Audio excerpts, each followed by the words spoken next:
Here's where I would go into detail about something related to the topic at hand. But if I did that, it would be boring and you would skip past it because you don't have an attention span. I know who you are. So let's just cut to the chase. Ultrakill is the best FPS game I've ever played.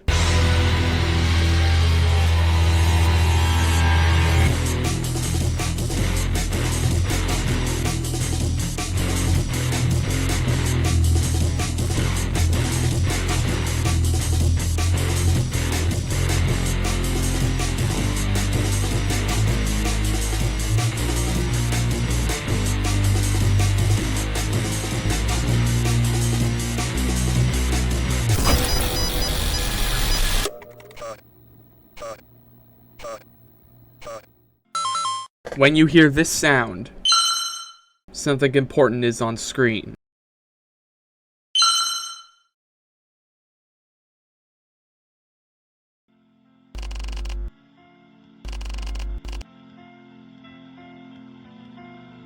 Ultrakill is a boomer shooter that was initially put into early access back in September of 2020, which means by the time of this video's recording, it's just about to hit its 5th anniversary. Hi, yes, it's me again. I won't be announcing my presence for the rest of the time. Ultrakill is closer to its 6th anniversary compared to its 5th, because when I started recording this footage, and when I recorded this VO, it was August of 2025.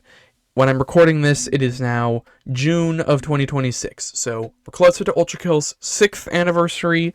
Quite possibly its 7th, given if this video takes me like another year to make. Holy shit. Man, it would suck to be that guy. If you heard the phrase boomer shooter and were confused about what that was, congratulations, you are a free winner of a reading of a Reddit post that's in the description of this video. Click the link down there and you can claim your prize.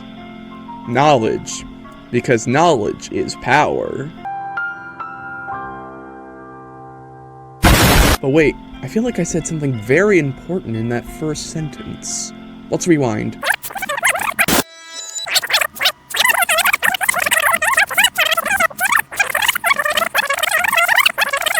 Ultrakill is a boomer shooter that was initially put into early access back in September of 2020. I'm not playing it more than twice, that's enough time for you to figure it out.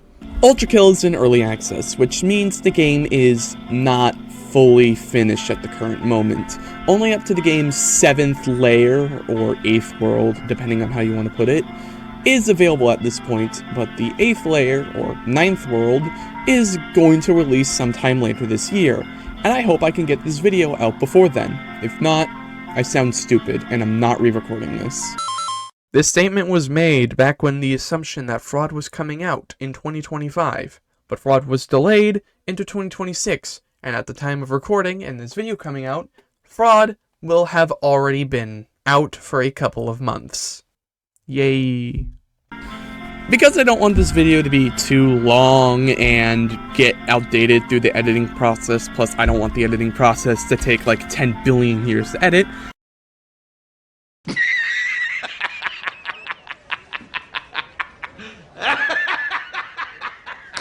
life is pain! I'm going to be pulling a page out of Radical Soda's book.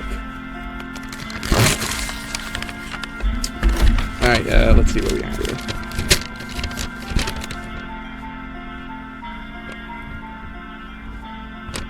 I think I got the wrong page. This video is being uploaded into multiple different parts. This is the first part. There's going to be at a minimum 3 and maybe like a max of 4 or 5. But the plan is, this video will cover the game's Prelude and first act, part 2 will cover the game's second act, and part 3 will cover the game's third act, plus all the side content. Part 3 will most likely come out before the game fully releases and all the content is available. Also, there will be an addendum video which covers everything that comes out afterwards. Plus, if I feel like it, I can stitch these videos together and make a supercut. Enough dilly-dallying, let's actually get into the game, goddammit. When you first boot up the game, or select a new save file from the options menu, you're greeted with a boot sequence. This boot sequence acts as the way for the player to calibrate the game's settings, mainly being the audio and video settings, which don't really mean too much, but what there is important are the difficulty options. When Ultrakill fully releases, there will be 6 different difficulty options for you to select. 2 in an easy section, 2 in a hard section, and 2 in a extra hard section. Going from easiest difficulty to hardest, you have harmless, lenient, standard, violent, brutal, and Ultrakill must die. I wonder where they got that one from. If you take a look at the difficulty options and you have functioning eyes, you'll be able to see this asterisk next to the standard difficulty option. Standard difficulty acts as the game's normal mode, even if it falls in the hard section. That is because that the game's main dev, RC Hakita Patala, who I'll just be referring to as Hakita from now on, plays Ultrakill on this difficulty and designs the game's balance around it. So if you play on a different difficulty, you're playing it wrong. When you're playing on a difficulty lower than standard, i.e. harmless or lenient, enemies are going to generally be a lot slower, but not their damage. Damage is still high. The first enemy in the game does 30 damage. You have 100 health. Fun! And when you're playing on difficulty higher than standard, enemies will become faster and in some cases be able to do things that they couldn't do anymore. I'll highlight those differences when we get to them. Most of the footage that you'll be seeing is recorded on standard, as that's the difficulty that I like to play on. Although this was true at the time, I have now started to play on violent. But I have gone out of my way to record footage on brutal, and you can tell which difficulty the footage is on, depending on if there's a red skull in the top right of the screen or not. It's not going to be too big, but also not too small. If you want to challenge yourself, put a sticky note in the top right. I promise I won't hide any like secrets or Easter eggs up there. With the difficulty selected, we are revealed the plot. We apparently are a machine titled V1, and we are currently approaching Hell. Current objective? Find a weapon. Humanity is dead, blood is fuel, Hell is full.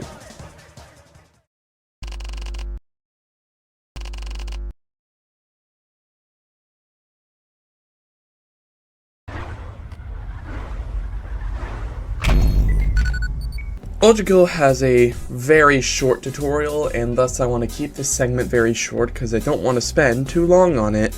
If I'm going too fast, you can slow down the video or just rewind back to that segment, or complain about it in the comments. Either works. And with that said, let's just do this really quick. Punching, you do it with the F key. It's quick and weak. I'll go over more about this later.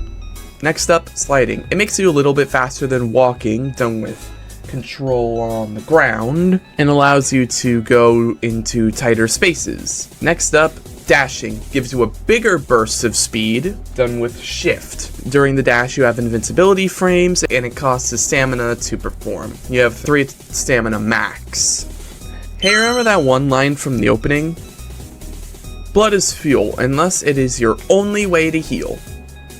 Wait, why is that asterisk here? This one mechanic encourages players to take risks when in combat and to fight up close and personal, rather than cowering away in the back corner like a bitch.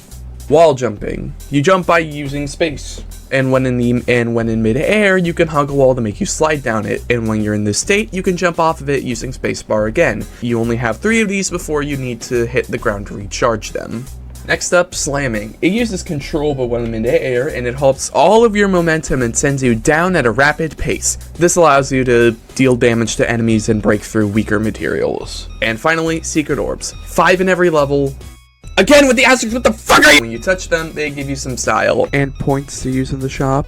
And that's basically it. And with that, the tutorial is over. On to the game for real.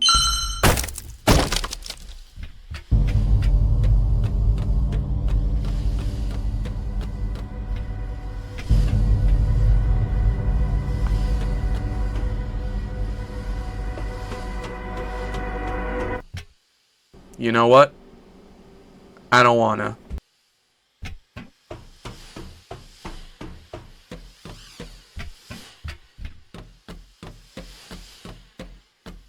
Die!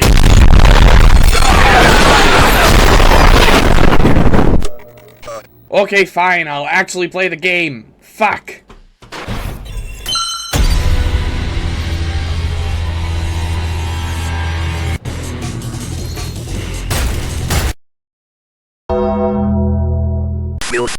Whenever the game introduces a new weapon or enemy, I'm just going to give a quick rundown on the whole enemy's shtick, so I can fully articulate my thoughts on the enemy. So when I go over why I don't like a specific enemy used in a specific purpose, you can just come back to the segment of where I initially talked about that enemy or weapon and figure out why.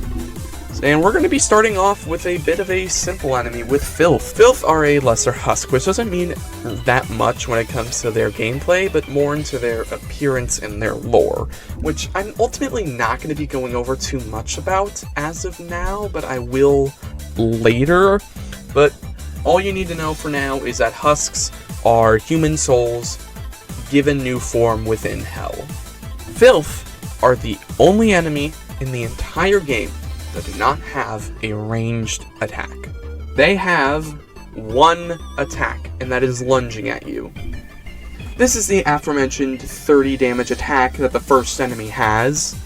You can die to Filth. However, it's not too hard to, because Filth also have the lowest amount of HP out of any normal enemy in the game at exactly 1.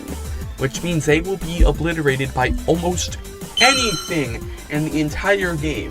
It's the equivalent of going outside, finding like an ant, and then just stepping on it.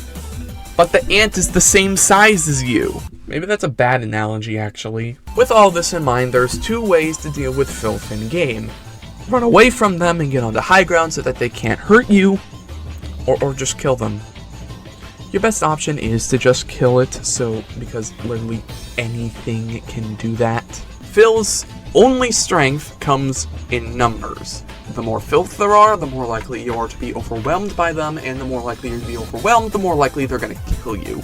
However, this is a thing that's true with literally every enemy in the game. Along with the speed buff that every enemy receives on higher difficulties, on Brutal, Filth gain a new attack, being a jump to try to catch you when you're in the air. This somewhat eliminates the option to run away from them, but you could still just kill them, so it's kind of cool, I guess. They're doing their best impression of a dolphin at SeaWorld, dying horribly.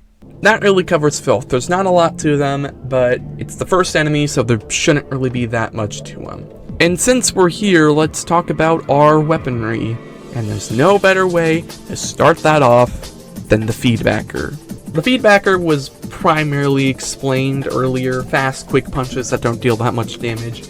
In fact, it does the same amount of damage as the first gun we get at 1 exactly, which might make you think at first that why would you want to use this thing?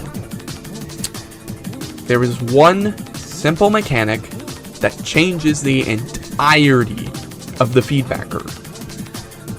Parrying.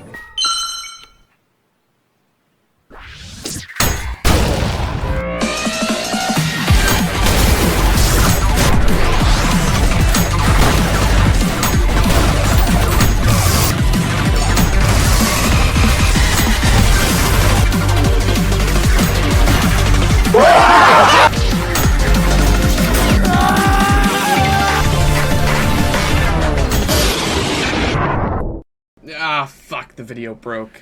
Just give me a second to fix this.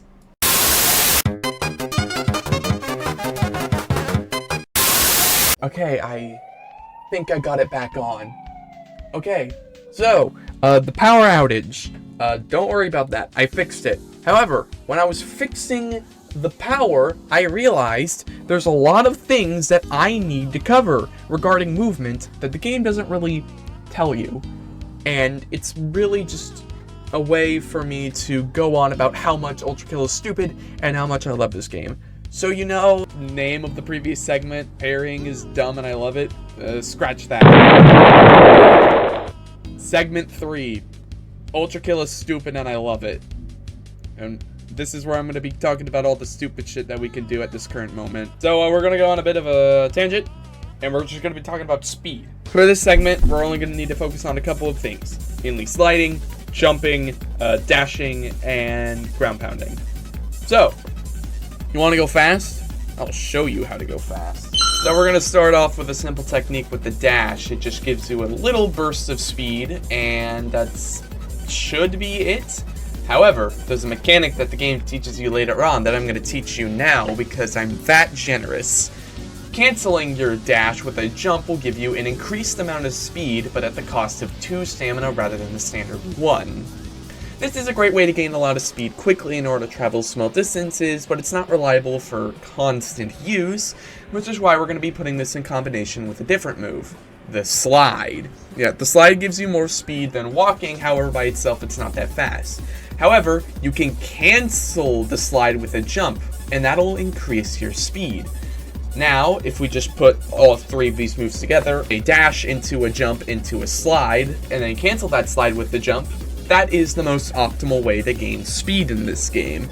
And the thing with the slide canceling is that you can just repeat it over and over and over again, further continuing to increase your speed slightly, or decreasing it slightly, but you still go fast. So, and this is what you most likely will just use throughout the entire game period. However, there's one more technique that I need to talk about in this segment. Vertical movement. Normally, the jump only gets you so far, and the fact that you only have 3 wall jumps means you can only go so far. But this is where the slam comes in. Because jumping into a slam and then jumping after that slam will increase your height. Doing this over and over again will further increase your height until a certain cap. But this is not where we're going. There is more to this than just slam then jump. We are going to take a look at the technique called slam storage.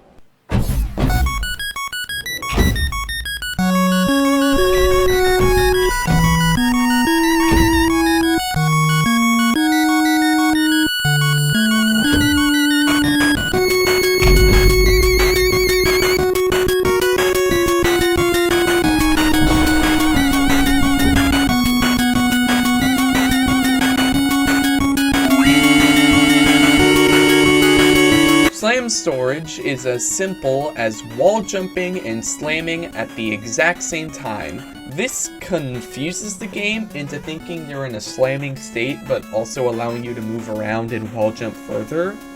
And when you hit the ground, nothing special happens unless you do one of 2 things. And the first one, which relates to vertical movement, is a jump.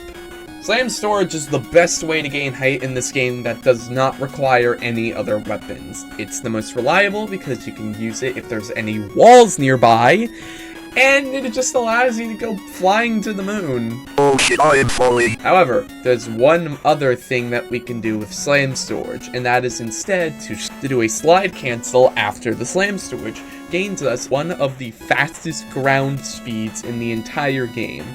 And maintaining this speed is the most effective way to go fast throughout the entire game. This is very stupid, but if you master these couple techniques, you are going to more effectively be able to just go fast, eat ass, smoke glass, break glass, and skip class. That's pretty much the end of the tangent. There's more ways to go fast, but none of them are accessible to us right now, so I'll talk about them when we get to them. Anyways, what was I on again? Oh, that's right, parrying. Parrying in Ultrakill is one of the best things in the entire game, I just have to say this now. The feeling of just taking that projectile that the enemy shot at you, and then effectively giving the most bombastic Uno reverse card to it is just so satisfying. My favorite part about parrying in Ultrakill is that if you do it to a projectile, no matter what projectile it was, it explodes. I love explosions. Don't you? Like, seriously, do you? Because I got you a bunch of explosions for your birthday. There's one last important thing to talk about parrying besides damaging and making projectiles do their best Zoom by Tim Allen impression and bomb horribly in the box office. You get the joke? Do you get the joke? Do you get the joke? Do you get the joke? Do you get the joke? Is that parrying is the only other effective way to heal you. Take that first asterisk. Hiya! Parrying is a very useful tool in the game, and if you want to get good, learn to parry. Listen to my words. Learn to parry. I bet Doofenshmirtz would hate this game. Listen to my words. Learn to parry. Well, there go my plans.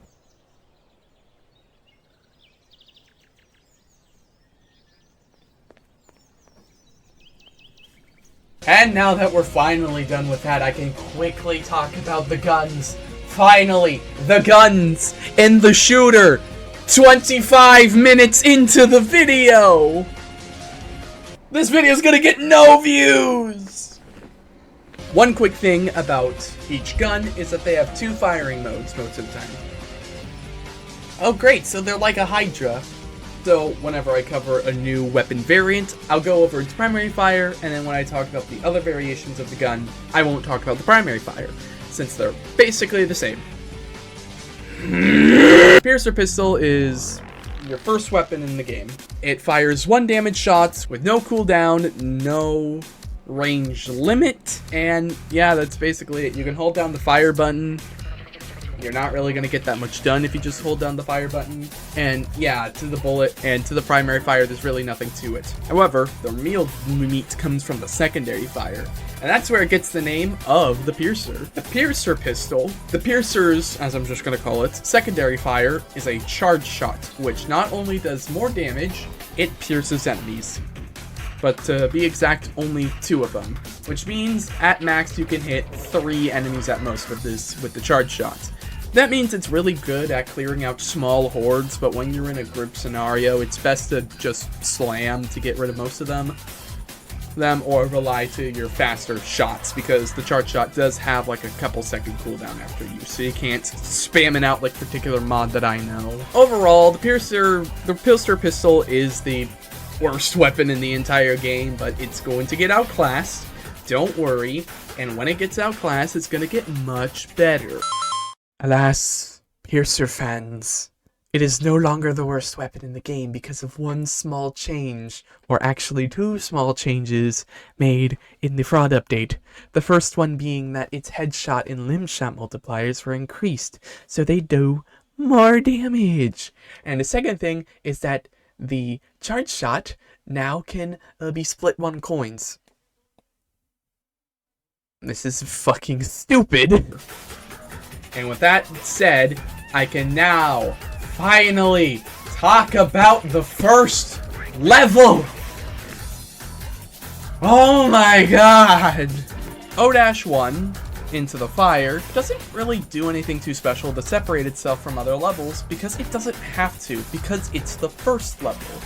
You can't just start off the game with something bombastic and crazy, but the first half of the level mainly just involves the game throwing hordes and hordes of filth at you because that's the only enemy available at this time. There is one thing about this level that I do like. Briefly early on, there's a little segment where it teaches you about the right fire, where you need to break a glass plane, so that the game basically just shoves that information directly into your head that you can break glass. Then the immediate next room, there's more glass. And enemies spawn on the glass. And there's a shredder under the glass. I'll let you put this puzzle together, Jeremy. This is one of the first times the game that goes instant neuron activation. And don't worry, person watching this video, it does it again. It's like drugs, but a lot better for you. Don't cry, little Ultrakill fan. O-1's got more breaking glass to sustain you for the next 5 minutes. Agita, bring on the next room. Boy's hungry. The next room is a big room with more glass and another shredder, and all of the enemies spawn on the glass. You know what to do.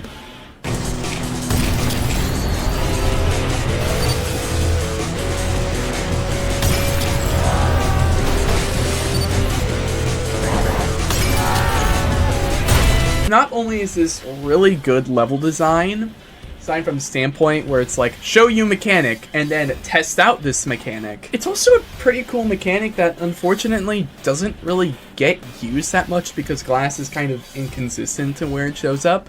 But when it does show up, it's pretty satisfying to break it. And I'm also going to use this opportunity to talk about the level's looks. The gritty factory really works with all the grays that we've been seeing, keeping it like some sort of monotone, man-made-esque structure that has like no life to it, and that all the life in here is just dead. Crush! It is 4:30. Shut up. But if the entire level was just glass and filth, the level would be very boring and one of the worst ones in the game. Which is why Ultrakill decides to stir up the pot and introduce a new type of enemy.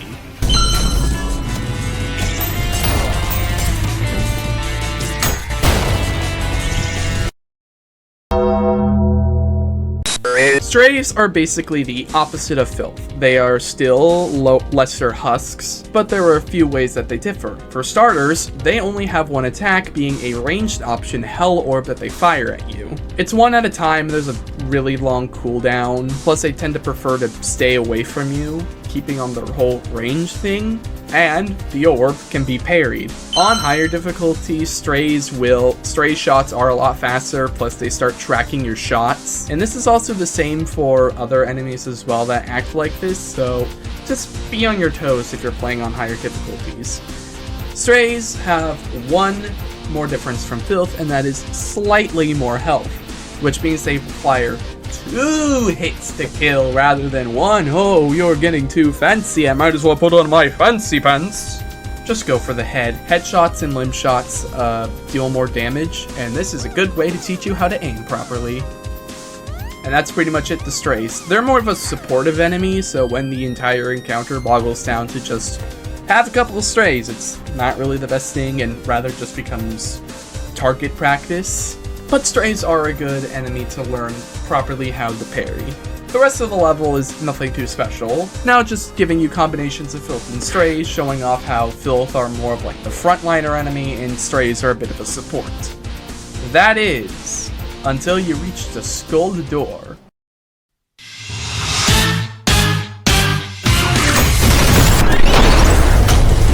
And it's dead. Malicious Face. Malicious Face is the first enemy of a second species that we're going to be seeing, demons. One thing I love about Ultrakill is like how each different type of enemy has like a different sort of like color scheme and design to it, which makes it so that you're automatically able to tell what species an enemy is based on how they look. Husks are more humanoid with more gritty colors. Demons are gray, blocky as well, but they're more statuesque and occasionally have gore bits. Machines are blocky and have more vibrant colors. And finally, angels are just something else. Hey, by the way, have I mentioned Ultrakill spoilers yet? Like 30 minutes into this video? I am so good at YouTubing, you just can't believe it. The Malicious Face has 2 attacks, a barrage of Hell Orbs and a charged attack. The barrage of Hell Orbs is in a straight line, but can vary in a coned pattern similar to the Beggar's Bazooka on harder difficulties. And for their charge shot, they charge it for a couple of seconds, there's a yellow flash before it's about to fire, which means you can parry it, and then it fires. They have about like 10 or 15 health, I don't exactly remember the number, which do make them the tankiest enemy we've seen yet, but it's a boss, they're supposed to be tanky. One thing I like about the Malicious Face is how it can further act as target practice, parrying because the orbs come in a straight line, plus they don't really move that much, and when they move it's just very slow, and it is very fun to just body on a Malicious Face and watch them die as fast as they spawn in. No, there is one last little quirk with the Malicious Face. Just for now on, I'm going to be referring to them as Maurice, as the community does. When they die, they drop on the ground, and if there happens to be an enemy under them when they do this, they will kill the enemy. This stuff does not have like any limits. There's like a couple enemies that are somewhat resistant to it, but the amount of enemies that it can kill is astronomically high, and the ones that it can instantly kill are just funny. It's just something cool to mess around with. But it also does have some applications in certain levels. And with that, the Malicious Face is dead. And now the level is over.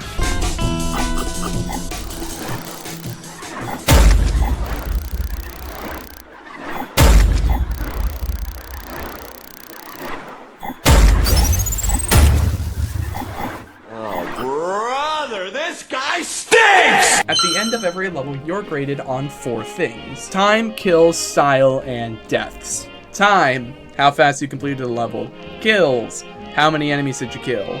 Style, okay, this one requires some more time. You see this on the right side of the screen?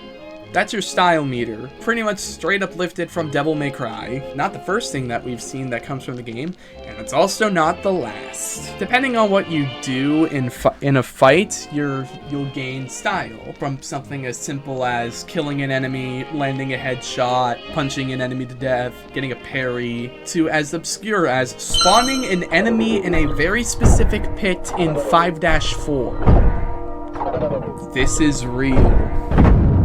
And depending on what you do, you're going to gain a specific amount of style from it.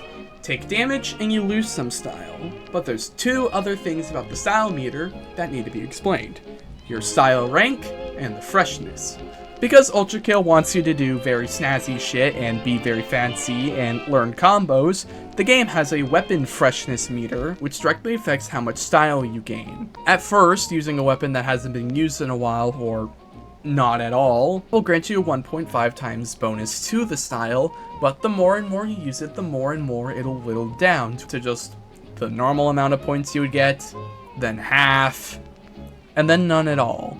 So to quote one of the voice actors for this game, "To rank up your fucking style points, Travis, try switching weapons from time to time. It's disgusting the way you play." I'm gonna stop the video just for a sec to give a fair warning. The next section is gonna contain a lot of flashing lights. So here's a warning throughout the rest of the series. Upon hearing this sound, flashing lights are up ahead. And upon hearing this sound, the flashing lights are over. With all of that said, we can continue.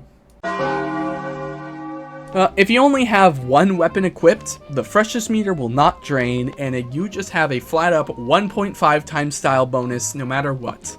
Plus you can gain up to a 3 times bonus depending on if you're sliding or in the air, and bosses also give you more style. Depending on how well you can keep up a combo when doing these fancy things, you're going to be getting a different rank. There is one thing that these rank effects, other than just purely being cosmetic, and that is hard damage, which is something that I'm going to explain right now. Whenever you take damage in Ultrakill, you lose health. No duh, you're playing a video game, and the grass is blue, and the sky is green. But if you take too much damage, eventually you'll start racking up hard damage, which acts as a temporary reduction in your max health, which goes away after you stop taking damage for a little bit. At ranks Supreme and above, your hard damage will start to decay faster, to the point where when you're on Ultrakill rank, you just don't have any hard damage at all. It just immediately goes away. Just like Filth on your dirty ass arms when you finally take a shower. Take a fucking shower, you smell like shit. Oh, but don't use this as an excuse to just go willy-nilly and take as much damage as you want, because taking damage will decrease your rank by 1. So, at Ultrakill, you're not fully preventing hard damage from happening, but if you happen to have any when you go into it, it's gone. Stolen, even. That's pretty much it with the style. You just gain enough style to gain to the S. Style also affects how much P you get. And finally, deaths. This just counts how many times you would died or resetted the checkpoint during the run. Put all 4 of these stats together, and you get your rank for the level, which can go as low as D, and then all the way high as P.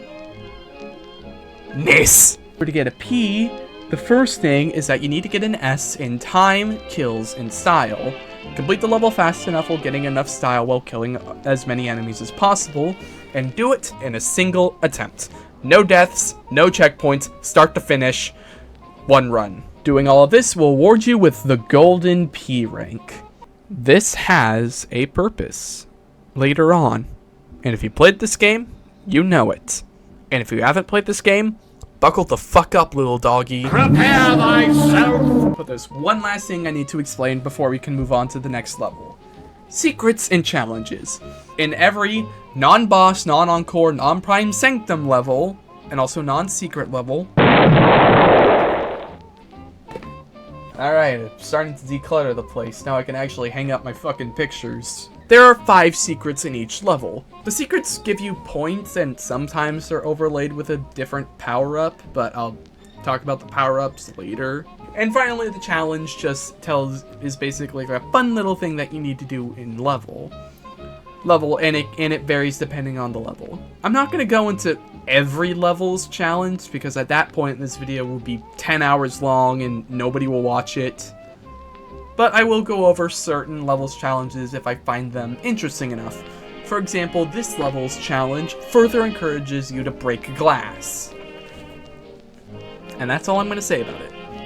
Alright, if you're ever going to get stuck on a secret or challenge, I am going to be making a guide to each level's secret and challenge, if I just don't cover in this video, and that'll be like a side thing on a side channel, Paper the Red extras, link in the description. And while you're here, subscribe, like, comment, and give me your liver. And with all of that said, it's time to talk about the second level.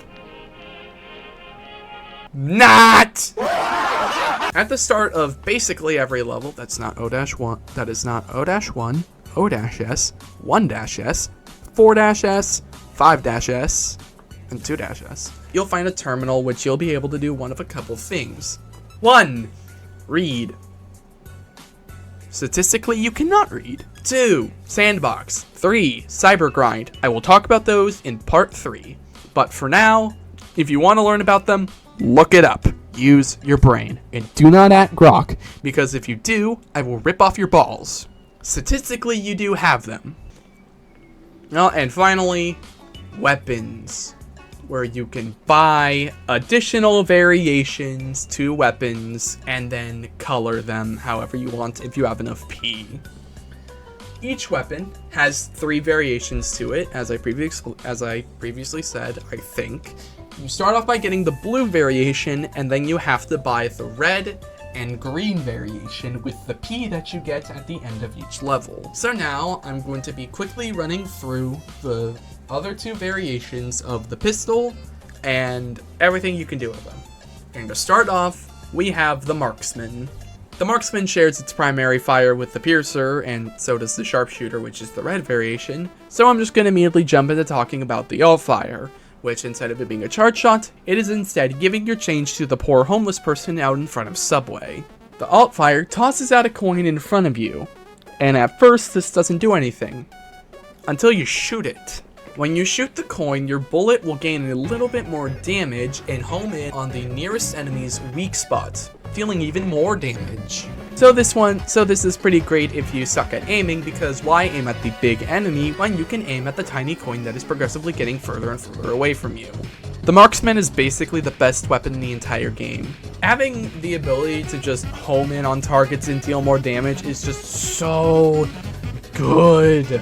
Especially with the coin's other thing that it can do, multi-shots. When the coin flashes mid-air or is on a downward arc, shooting the coin at either of those times will have your bullet split into 2 and then hit 2 different enemies, which is great for crowd control, but not a lot, but it's great for dealing with like a small amount of enemies. And that's not even the end of it. You can have the coins stacked with each other, because coin bullets will prioritize other coins before enemies, which means if you wanted to, you can chain all 4 of the coins you have in storage at once to deal a massive amount of damage to an enemy. And the best part is, you're not limited to just the Marksman. You can swap to the Piercer and use its charge shot with the coins, dealing even more damage. And that's not even it with coins. The Marksman's coins, although they do have a little bit of a recharge in between using them, so you can't just go all willy-nilly with them. The coins synergize with so much to the game, you might as well rename Ultrakill to Marksman and Friends. And the coins' final utility by themselves with the Marksman is a very stupid one. Yeah, you could just punch the coin. This is called coin punching.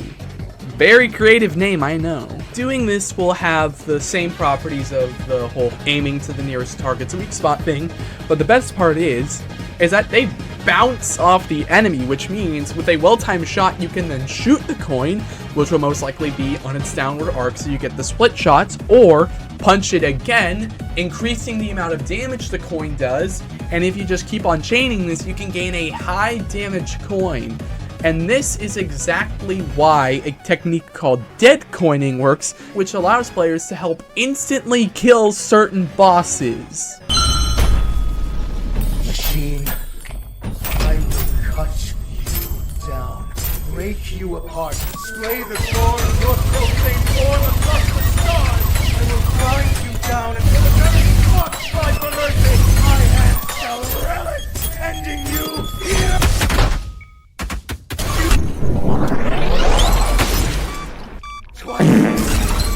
I love coin punching. It's so stupid, and it's one of the main reasons why I love this game so much. It's just like the dumbass things that you can do with all the weapons and stuff and all the combos. Plus, a good thing I found is that you can do several coin punches in a row, and then have the last coin, you just shoot that, and then if all the coins are still in the air, the bullet bounces off of all of them and most likely hits multiple targets. But there's one last thing about coins.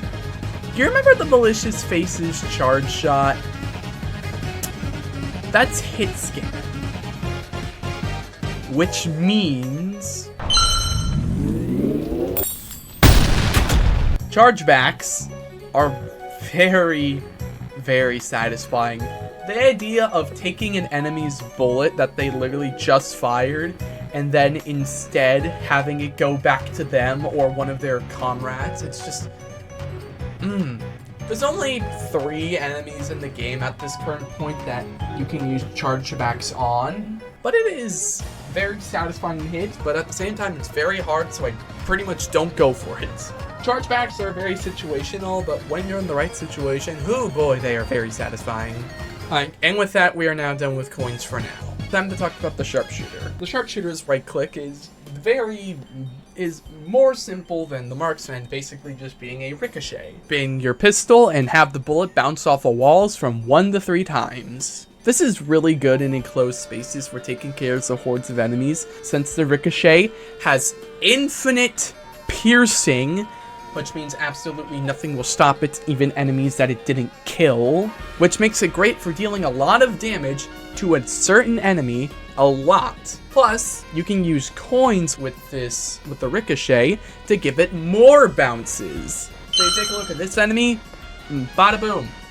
It's already an inch away from death. There are 2 other things about this charge shot. For some reason, this ricochet can explode projectiles, which makes it a pretty fun and satisfying way to kill Maurices instantly, because explosions knock back projectiles, which damages the Maurice. Yay! And now with the 2 variations of the pistol talked about, I can finally move on to O-2.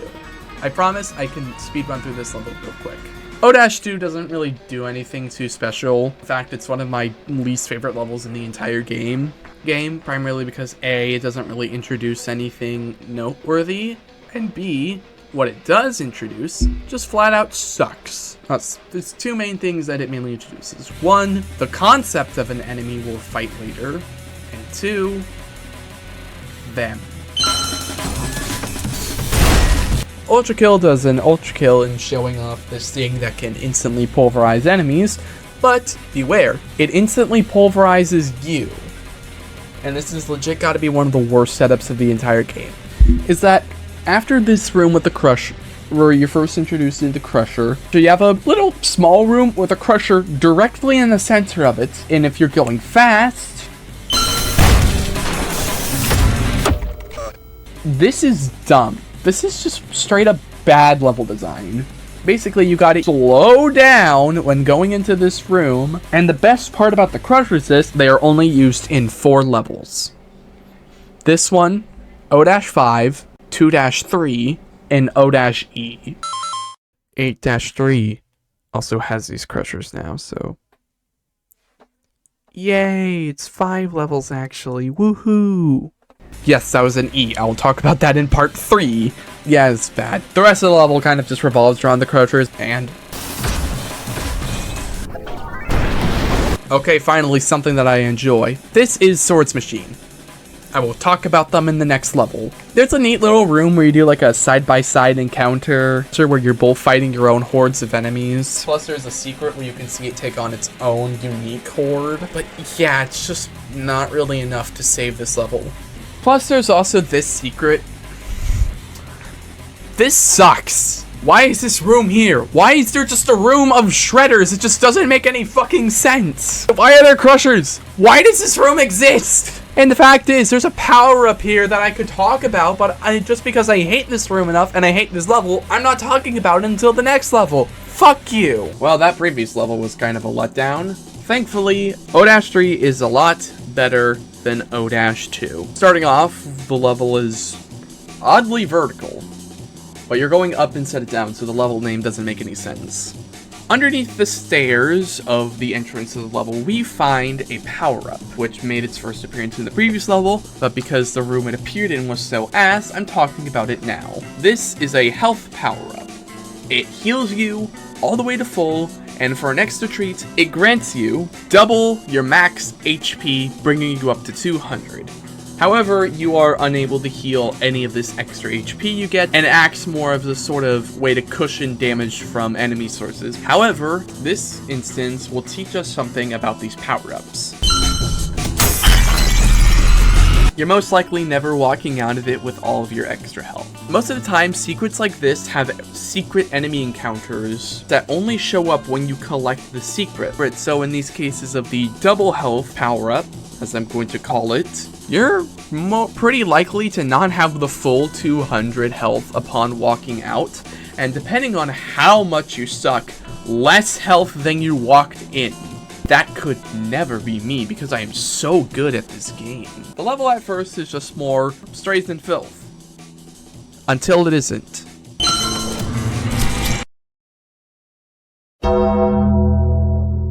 Schisms are another lesser husk. Schisms are similar to strays, but instead of firing a singular bullet or hell orb, they fire multiple.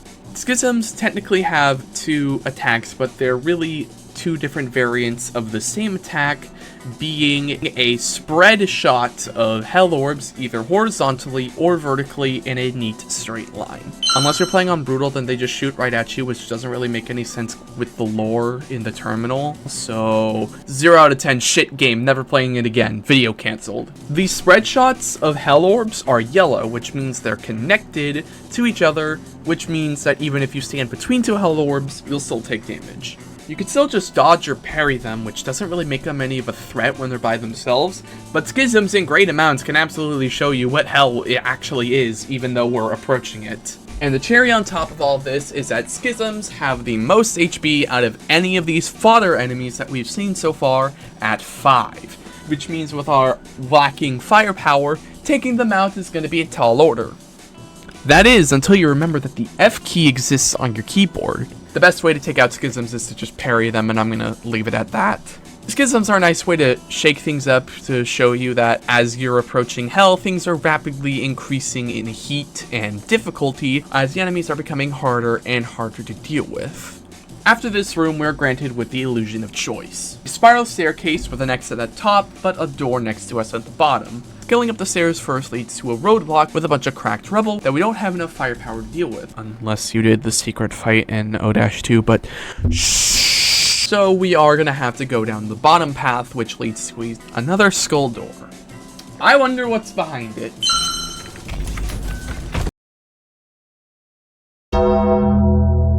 I already told you this guy's name. If you forgot, you're stupid.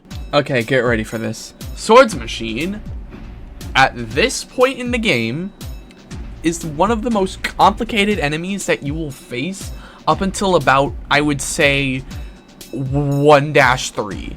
Swordsmachines are the first machine enemy that we'll be coming up against. And as you saw in O-2, they are very capable of defending themselves. And now, you gotta fight it. Good luck. Swordsmachine is the first enemy that has phases, which means after getting it down to a certain amount of health, it'll go from phase 1 to phase 2, in which an attack pattern will change either entirely or just get added upon. Swordsmachine is one of the variants that both happens. So let's start off with phase 1. In phase 1, Swordsmachine has 3 attacks. To start this off with the easiest one, Swordsmachine will shoot at you with their shotgun. This can be parried. And next up are 2 swords attacks. First one being a leaping slash attack. And finally, a triple slash. All of these attacks can be parried, and parrying Swordsmachine at any point will cause them to become enraged. This is the first enemy in standard difficulty that is able to become enraged, but on higher difficulties, Maurices will become enraged, reaching half health, sort of acting as like a second phase. The exact conditions on what happen when an enemy is enraged change from enemy to enemy, but just know that they typically just make the enemy a lot faster, alongside any other subtle changes. Maurices, when they're enraged, just fire out a second charge shot and better predict the player's movement. With Swordsmachine, on the other hand, upon enraging a Swordsmachine, they'll be stunned for a little bit, but when they're enraged, you cannot stun them. They also ignore their shotgun and just tend to run at you because at this point, they're faster than your standard movement speed. So be careful. Once Swordsmachine gets down to half health, they'll become stunned again. And FYI, this stun is a lot shorter on higher difficulties, with it basically being instantaneous on Brutal. Also, another thing about phase 2 is that they lose their shotgun arm, putting them down to just 1 arm. They lose their shotgun attack as well, but they keep their other 2. And they gain 2 extra attacks, it being a replacement for their shotgun shot, being a sword throw, which can be parried, and finally, a spin attack, which the start of which can be parried. To circle back to the sword throw attack, Swordsmachines will typically be idle during this, or simply just run at you. But on higher difficulties, the Swordsmachine is able to attack during this state. Swordsmachines are really, really dangerous, and thus don't appear for most of the game. One last note about Swordsmachines. They have a weakness. Most enemies don't really have any opponent weaknesses or resistances, with them mainly just being bosses. But Swordsmachine is the first enemy that has a pretty abundant weakness, and that weakness is their own shotgun. You can easily mow them down with the shotgun. Now that's a lot of damage! Overall, Swordsmachines are a very tough enemy to throw at you this early on in the game, but trust me, it'll get a lot worse, and Swordsmachines won't sound that much of an issue soon. Upon reaching phase 2 in this first encounter, the Swordsmachine will be teleported away and their shotgun will be on the ground for us to take. Congratulations, we have our own shotgun! I need to talk about the shotgun now. The core eject shotgun is the first variation of the shotgun that is in the game. Compared to the pistol, where those are mainly aimed for dealing with singular targets or just chipping away at enemies, shotguns aim to deal a lot better damage at close range and thus act as a shotgun does, with a bunch of pellets being shot out, which pierce weaker enemies and scatter out the further they go, so shotguns are only good at close to medium-ish ranges. However, they have an immensely long reload time, which means between shots, you're gonna have to wait a pretty long time. Fortunately, there's a way to circumnavigate this. By having multiple shotguns equipped, if you just cycle between them, you're gonna be able to fire the shotguns a lot faster than simply just waiting for the reload.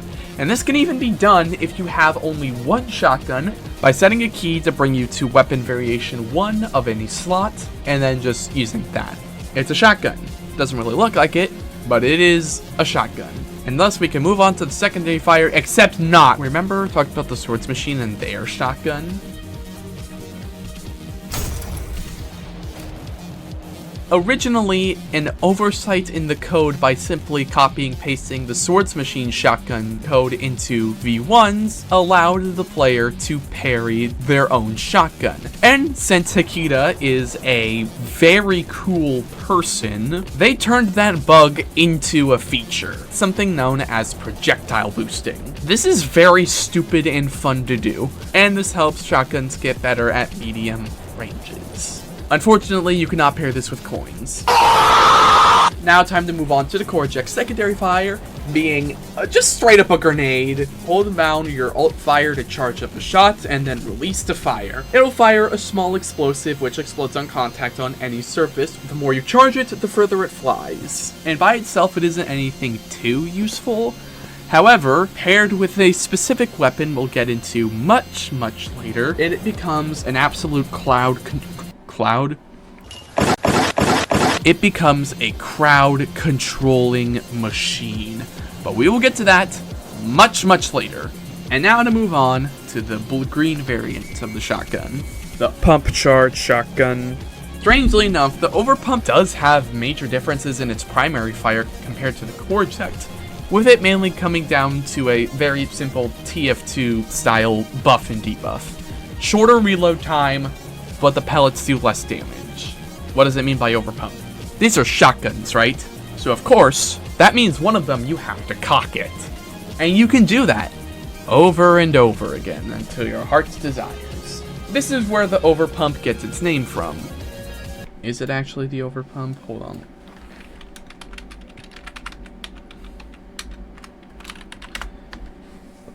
It's actually called the pump charge.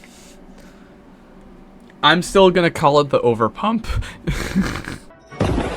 The differences only occur with the first, second, and third pumps. The first two pumps simply just add more and more pellets to the primary fire, but it comes from that third pump.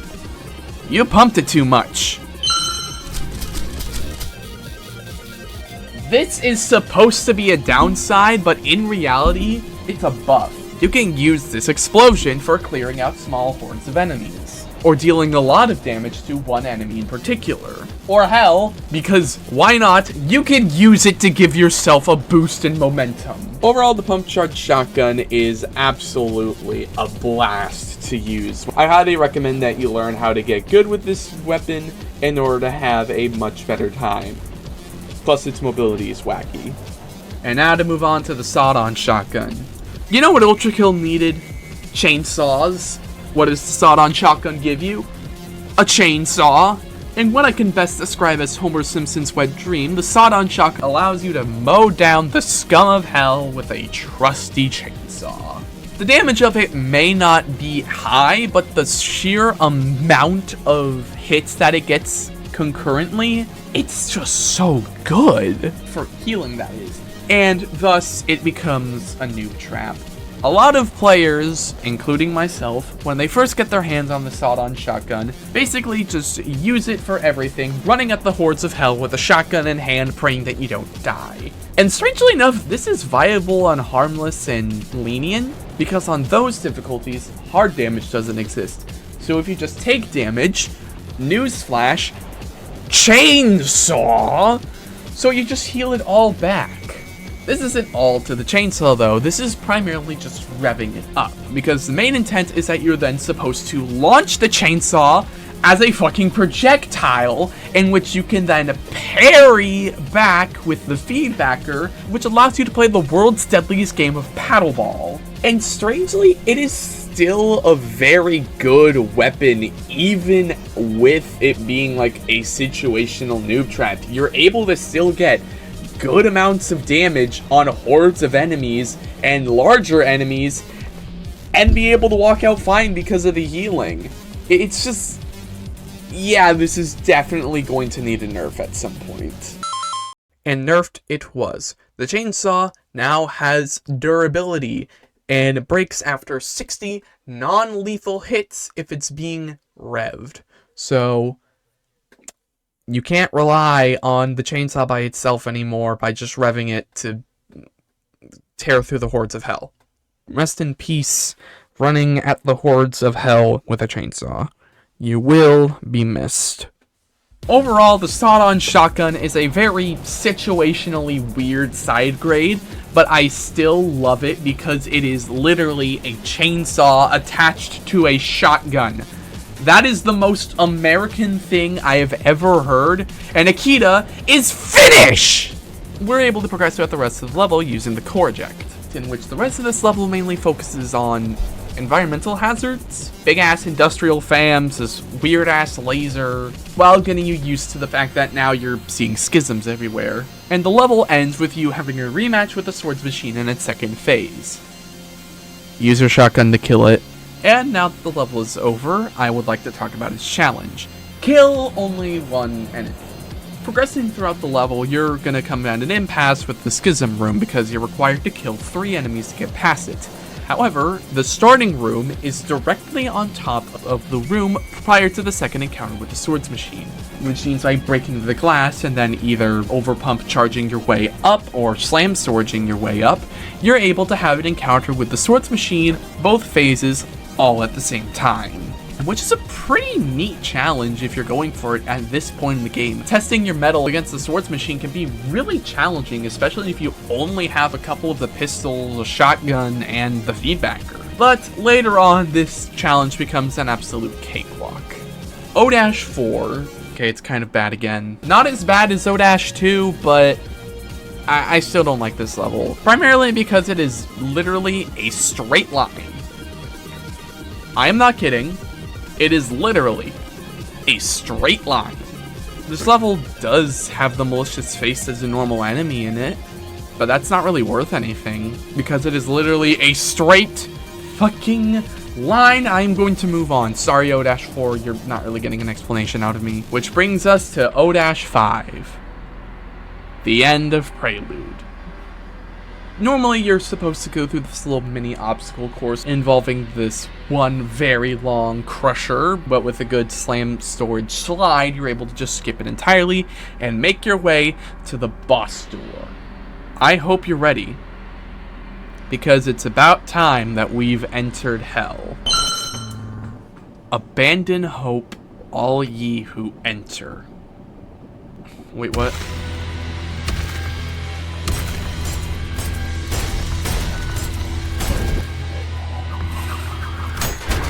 Hey, remember all those statues that we saw?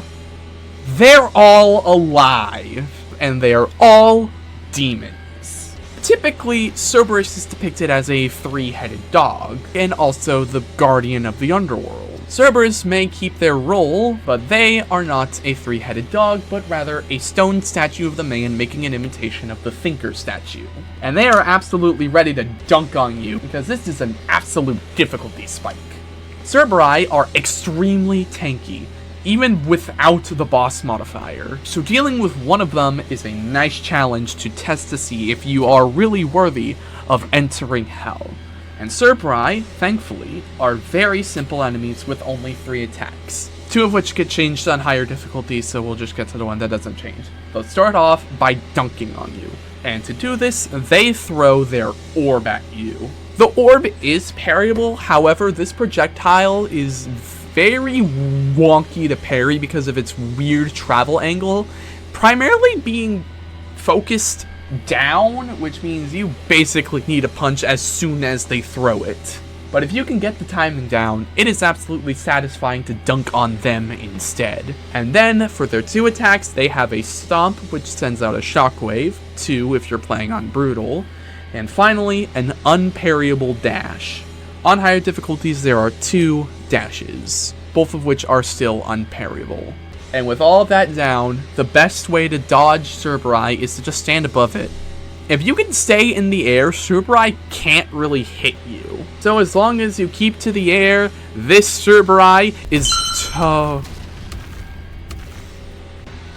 Oh, there's 2 of them! So yeah, the true fight is fighting 2 Cerberus, at the same time.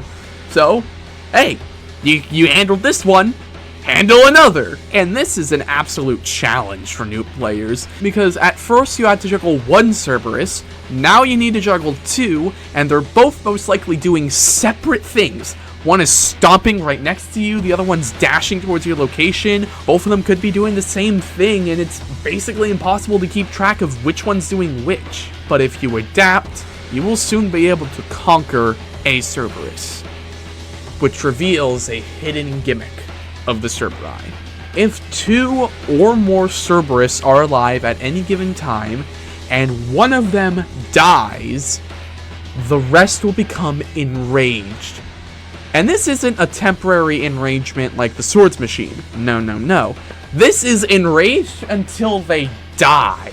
You killed their friend, and now they're out to get revenge, like they're John Wick looking after you stomp on his dog or something. Dealing with one final enraged Cerberus is the final cream of the crop challenge for Prelude. And anyone who is able to conquer this has the permission to enter hell as the gates open and you see a lot of them. The fact that now you know that these statues are alive and that any of them at any point could stand up and just start fighting you, it's ridiculous. It's fear-inducing, and it makes you wonder, why didn't the ones we saw in the previous level stand up? It's because they're pondering their orb too hard. The inner machinations of my mind are an enigma. With the gates of hell open, we can finally exit out of Prelude and enter hell proper. To quote Tales from the Hood 2, "Welcome to hell, motherfucker." So, behind those doors lies hell. Fire and brimstone. Lakes of magma, most likely. The sulfur burns the soul. Prelude has been increasing in heat as we go through it, building up in pressure up until the final moment where most of it can finally be relieved as you enter Tartarus itself. What lies behind those doors is an unspeakable, unknowable evil that'll change you for the worse. Marksman in hand, I'm ready. Come at me!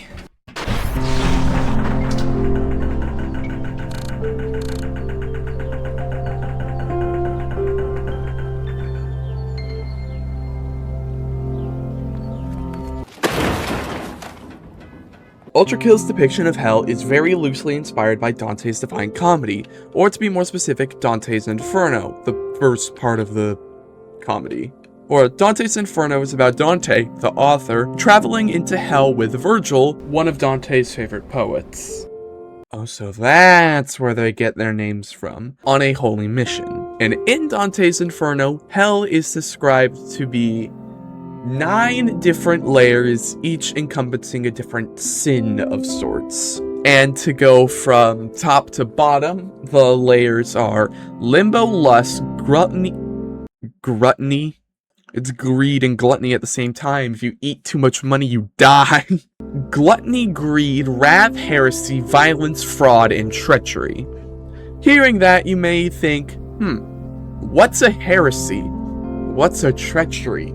What's a lust? And don't you worry, I am here to do a quick, to just quickly go over how you go to each layer in a similar fashion that I described the names of the layers.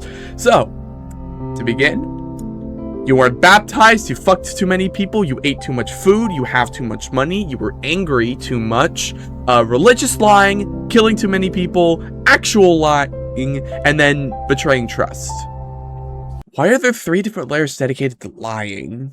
I think it would be pretty fun to take a look at how Dante's Inferno describes the layers of hell, and then compare them to how Ultrakill visualizes them to see what is exactly going on in Hakida's brain. Do you ever look at someone and wonder what is going on inside their head?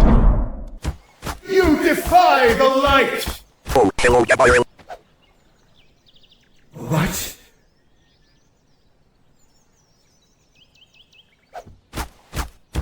An imperfection to be cleansed. To begin, Dante's Inferno describes Limbo as a sort of middle ground between heaven and hell, even if it's in hell. Limbo is where people go if they weren't exactly a sinner, but they weren't baptized. So if you were a good person, but just didn't get swimming lessons from a priest, to Limbo you go. No exact punishment is carried out in Limbo. The only real punishment is just, you know this is hell, and that's it. Dante describes a bunch of famous scholars being here, like Archimedes and Galileo. And Limbo also serves as a sort of point for a different person to kind of take hold at, I think. But we'll get to that later. Ultrakill's Limbo at first seems similar to the depiction. On first glance, it looks to be a peaceful meadow. Grass growing, birds flying, sun shining. It's tranquil, and the music also supports this. But the more you take a look at it, the more this illusion starts to fall apart. The water and tree leaves are all holograms, the bird noises are coming from speaker boxes, distant far out meadows are simply an image put on a screen. It makes this place seem weird, because even if it looks open, you're still in an enclosed space, as if where you can and can't go is, well, limited. Hell, the illusion exactly falls apart because of this one glitchy panel that you can walk through for a secret. Right, but as long as you ignore that,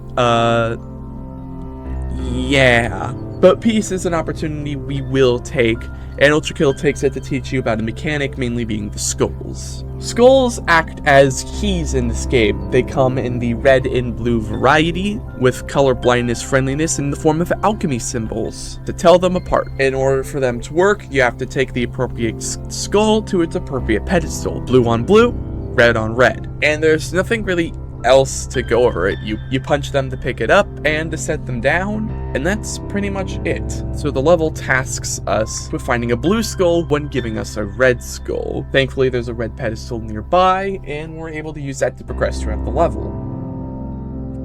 And that's when the game reminds you that this is actually hell.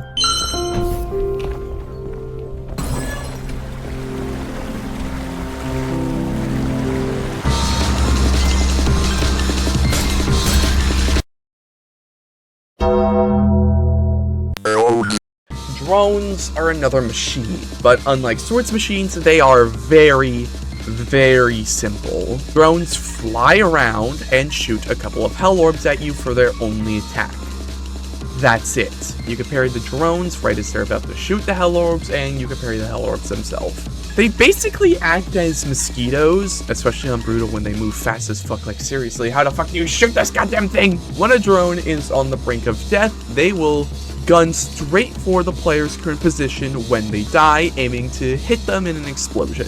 You could parry the drones doing this kamikaze move, so their last attempt just gets, reversed as they fly out into the nearest wall or into the void as they venture on a journey through space.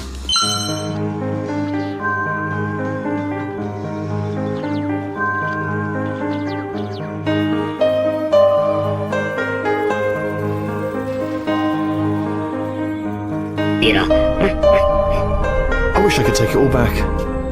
I honestly do. I honestly do wish.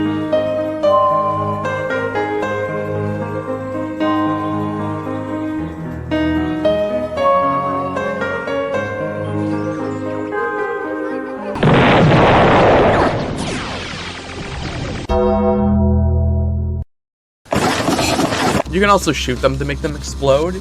And one last thing about drones is that their main weakness is taking too much damage. Because if they are to explode or take a lot of damage, if or take just enough damage. When they're at low health, they'll just explode immediately. And if any other drones happen to be in the vicinity, they will explode as well, creating the world's crappiest chain fireworks. Overall, drones are pretty much a sort of fodder enemy like Filth, but instead of being to the ground, they take to the air, so they're like Falco in that way. After the drone's introduction, we were able to continue rooms as drones start to get paired with other enemies, and oh my god, I literally just talked about the drones. Now I need to talk about a weapon. Oh my god, I'm never gonna finish this video! The nail gun is our third variety of weapon.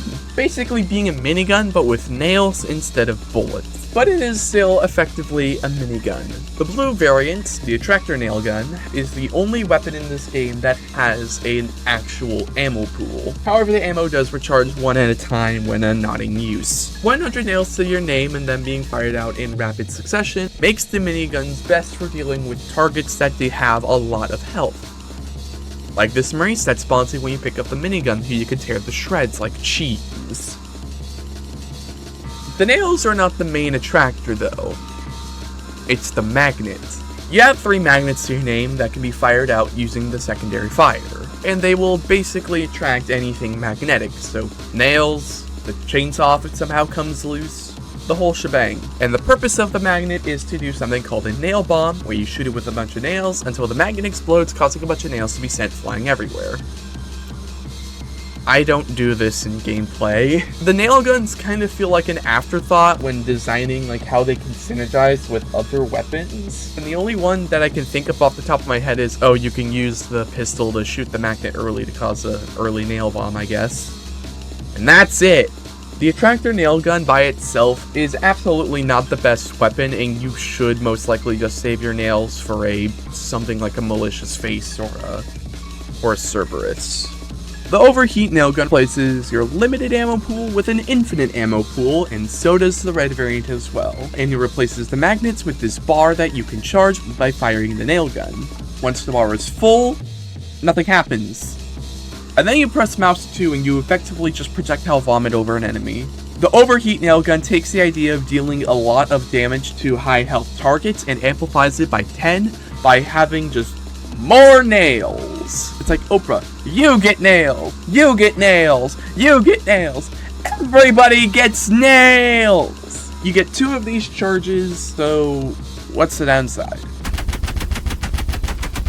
Oh, after both of the bars are depleted, your firing rate is slower than a grandma with arthritis walking down the street. And you will need to wait for these bars to recharge before you can in fact have your good firing rate again. The Overheat nail gun is a step in the right direction for the nail gun to go in, but I still think this and the Attractor gets heavily outclassed by something we'll get into in the next video.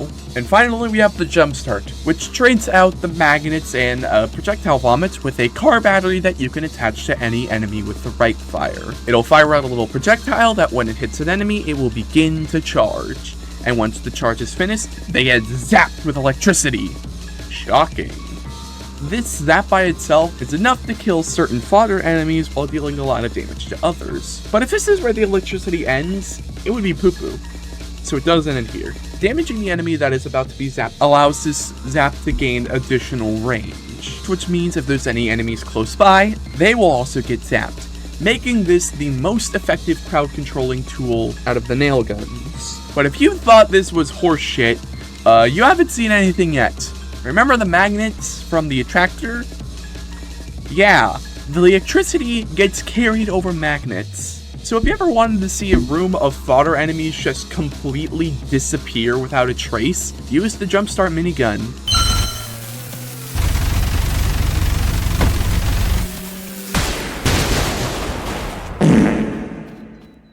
Also, for some reason, coins also share the same property. The Jumpstarter minigun is an absolute mainstay in my arsenal, and it is very effective at dealing with giant hordes of enemies, especially in Cybergrind. What is Cybergrind? You'll just have to wait for video 3 to figure it out. Oh, ooh. Overall, the nail guns are pretty fine as an average. That's because the Jumpstart carries this weapon variety on its back, actually making it, useful. And now with that finally covered, we can get back to the level. 1-1 is the first level in Ultrakill that has us do a good deal of backtracking, visiting previous areas we've already been. And I think it works especially well here because we're going back through the parts of the level where there were no enemies, where it was peaceful. And now there are enemies, so nowhere is safe. And the level ends off on a 2-phased arena encounter. You're in a pretty enclosed room. Glass ceiling. Insert that one stupid video about gamers. Ooh, a button. I'm gonna push it. Somewhere in the depths of Limbo, a mechanism is set in motion. Fun.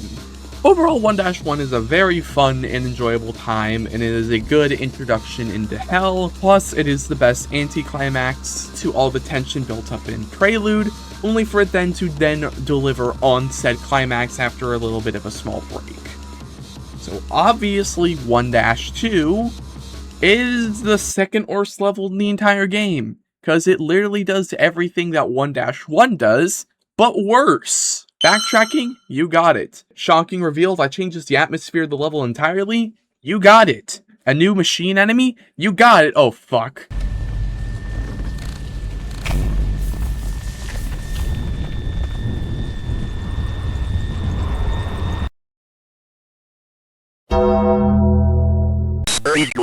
Streetcleaners are another machine enemy, and they are also pretty simple. They run at you with flamethrowers, and then they shoot those flames at you, which is an introduction to unparryable attacks. Attacks that have a blue little flash appear instead of a yellow one are unparryable, and you will see a lot of these on enemies soon. Well, it does make sense on why you can't parry flamethrowers. It's fire.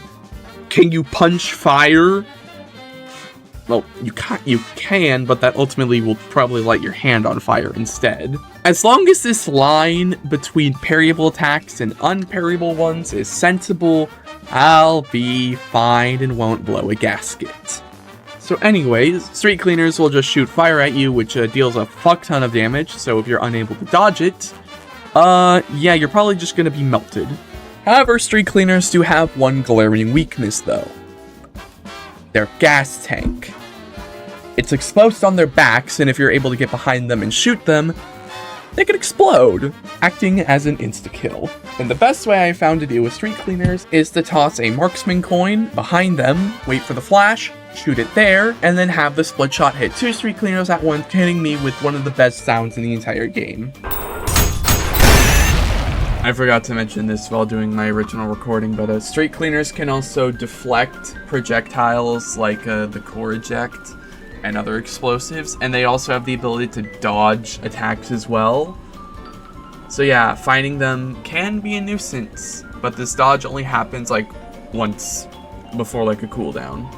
Streetcleaners also do have one last gimmick to them, but it's not into how they fight, but it's normally into how they spawn, typically being they come out of nowhere. But not in the way you expect. Enemies in Ultrakill kind of just spawn in. Streetcleaners, they come out from places you don't see, like the level entrance, which I think is a very neat touch. And if you're listening closely, you can even hear them drop in.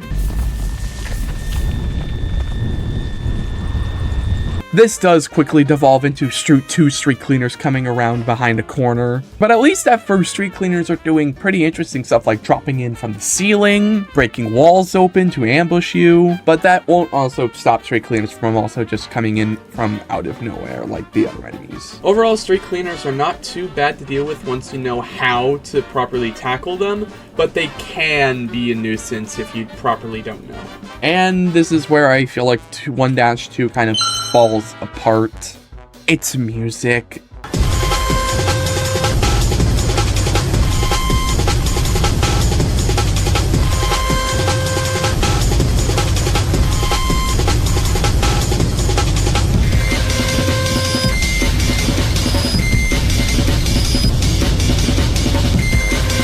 Music is an important part in this game, and I will go more over about it later, but let me just tell you.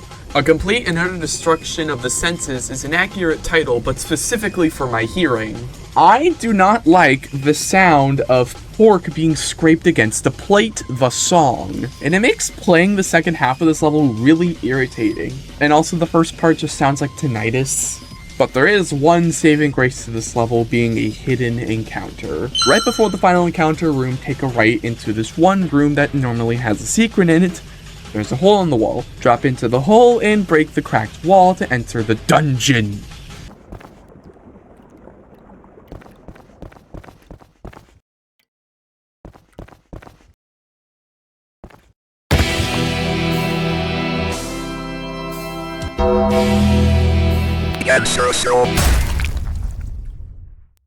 Well, that was pathetic.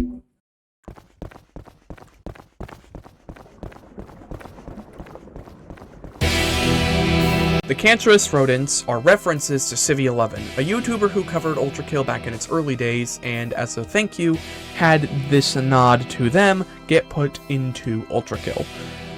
There's not really that much to go over with the two rodents. Hell, the smaller other one has the lowest amount of health out of anything in the game at 0.1 and will die to quite literally anything. But the very cancerous rodent, there's a little bit of meat on there.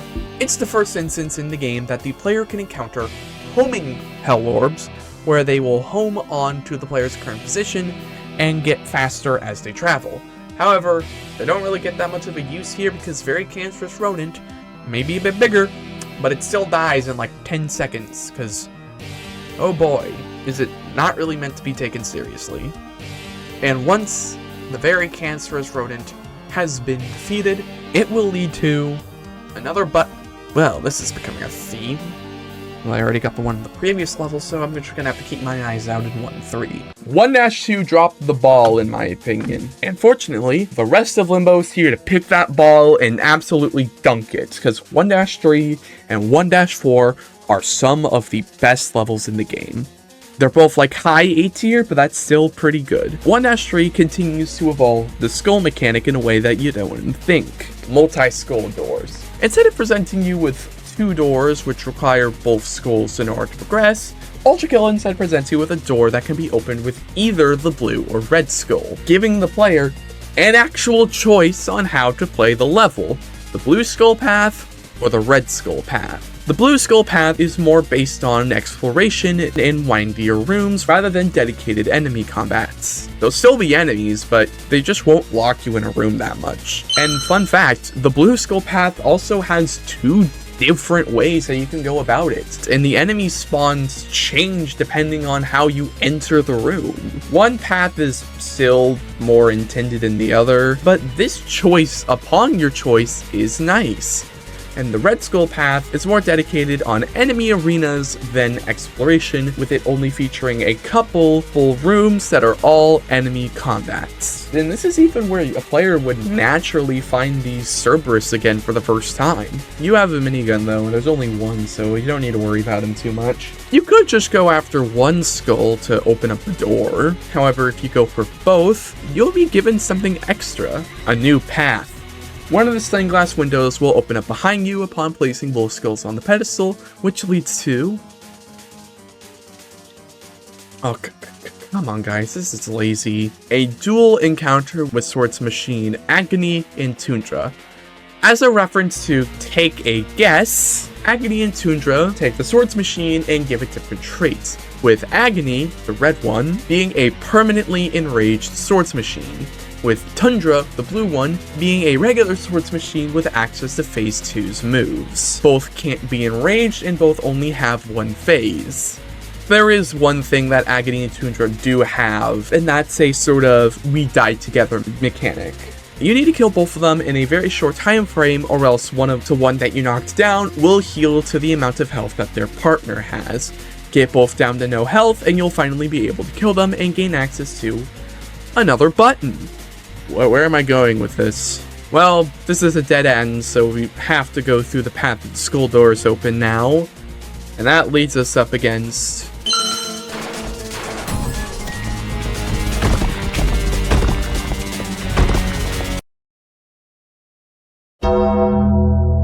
Hideous Mass. Remember, we're in hell, so there's gotta be some spooky demons.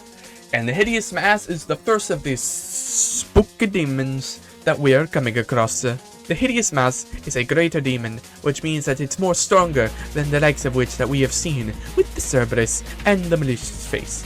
And one way that this is very obvious is with its stony armor skin, where our main attacks have no damage against them, as they will simply be deflected. This is even including projectile attacks, like the nails and the chainsaw if that somehow manages to break loose. However, in starker contrast to this stony exterior, their fleshy underbits are very, very weak, and will do triple the damage if anything is hit, which really makes them feel a bit less powerful than they truly are, but the Hideous Mass is still absolutely a wall for newer players. And now, we're gonna move on to what the Hideous Masses can do by themselves, and that brings us to the fact that they participate in the world's deadliest game of If You're Happy and You Know It. They partake in this deadly version of this childhood game by slamming their arms against the ground, causing a shockwave to be sent out across the floor, which does damage, along with most other shockwaves. Then, it can also clap its hands together, because it is very happy at killing you, causing another shockwave, but this time, it's vertical, so you need to dodge it. And then, it can either combo between these two slams, or shoot a harpoon out of its tail, homing at you, and it can be parried. Parrying the harpoon is a very great way at dealing a fuck a ton of damage to the Hideous Mass at any given point. Dodging the harpoon is another viable option, but what is not viable is getting hit by the harpoon, in which getting hit will cause you to be greatly hindered in your movement, having a very weak jump and a very slow walk, losing access to any other moves. But the only way for the harpoon to be removed is to either punch it out with the feedbacker once on standard, 3 times on the brutal, or just to wait for the harpoon to run its course and exit your body normally. Alongside this triple threat of attacks, the Hideous Mass can shoot out a couple of hell mortars, giant hell orbs that deal a fuck a ton of damage, and arc, just like the bottles from the Friday the 13th for the NES, a game that I have never played, but I am only making a reference because I've seen the AVGN video. The hell mortars do 60 damage by themselves, which can one-shot you if you are at or below 60 health, and can two-shot you at basically any other health. So, you need to be very careful when it comes to dodging the hell mortars. Parrying one back into the Hideous Mass can be a great way to deal a lot of damage, but determining the parry can be a very challenge for new players, considering these are the only projectiles that move in this way in the game so far. Once the Hideous Mass reaches its around half a health, or a third, depending on which variant the Hideous Mass is, it will become enraged. Flipping back onto its back, foregoing its world's deadliest game of If You're Happy and You Know It, and just fucking shooting a great amount of hell orbs at you. And if you're playing on a brutal, it goes for its harpoon move every now and then. The Hideous Mass is the greatest wall that any new player will be encountered at this point, even with our upgraded arsenal. But it will fall eventually, just like everything will. And with that, I can end this stupid fucking bit. But with the Hideous Mass dead, we can now not move on to 1-4. There's still one last thing in this level I want to talk about. Back on the Blue Skull path in the room where the street cleaner dropped in from the ceiling, you can actually head up to the ceiling and find a gamer's worst enemy. A bar of soap! The soap is a reference to another New Blood game, the publishers of Ultrakill being Dusk. Where in that game, you're able to pick up the soap and then throw it to basically kill any enemy. In Ultrakill, the soap carries over this property, but with you throwing it, causing any enemy to have it hit, just die. The soap would later even make an appearance in another New Blood game, Fallen Aces. So, if you really wanted to, you could give the Hideous Mass the world's most deadly bath to end out the level, plus this allows you to get very insane times on this level. Now, we can move on to 1-4. Ah, shit, there's French in this game. Pack it up, it's shit. Moonlight, or Light Over the Moon, or the song that's playing in the background. It can mean one of those things. I'm gonna go with all 3 of them. 1-4 is finally peaceful again. All of the tension and the world falling apart in 1-3 comes to an end with nighttime. Even if it isn't real, this skybox is still really, really pretty. And I'm still mesmerized by it, even to this day.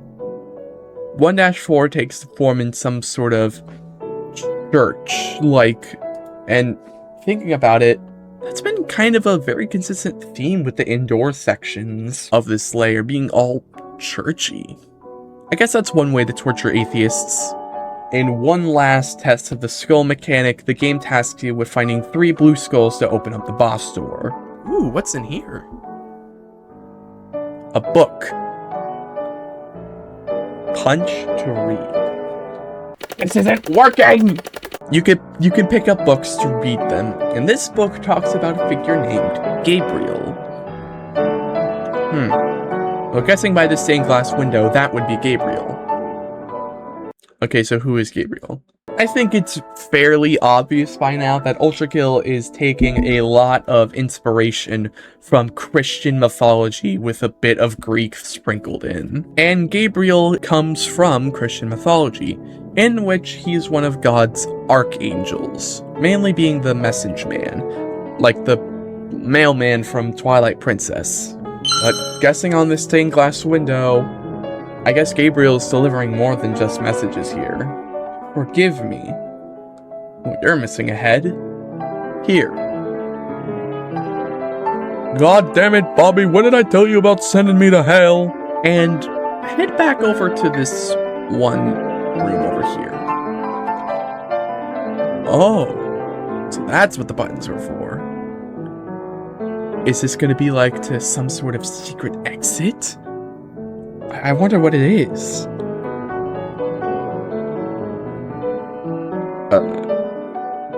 Another gun?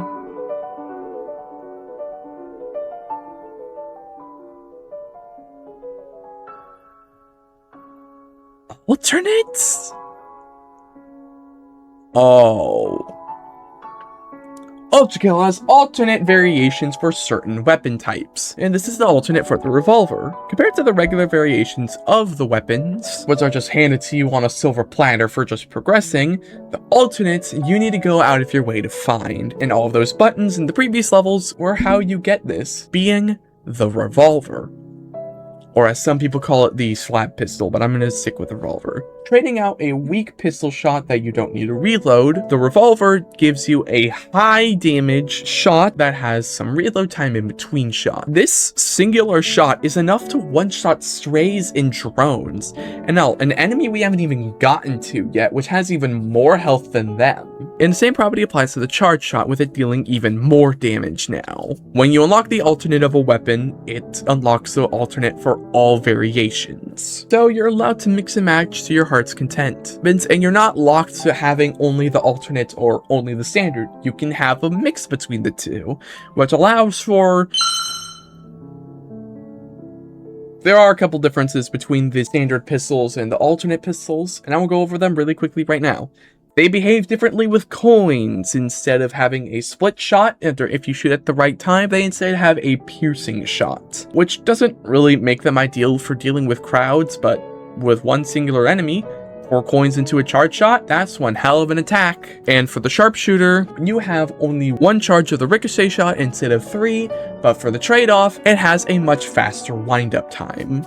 My ideal combination is to use the alternates Piercer and Sharpshooter while using the standard pistol, so I can still at least have the split shots, because that is my lifeblood.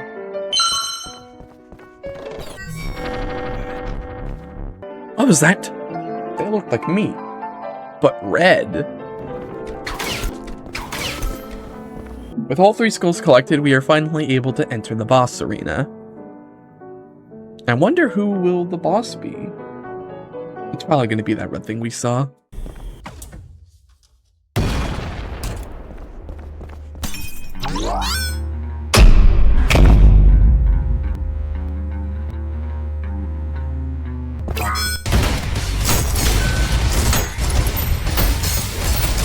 V2.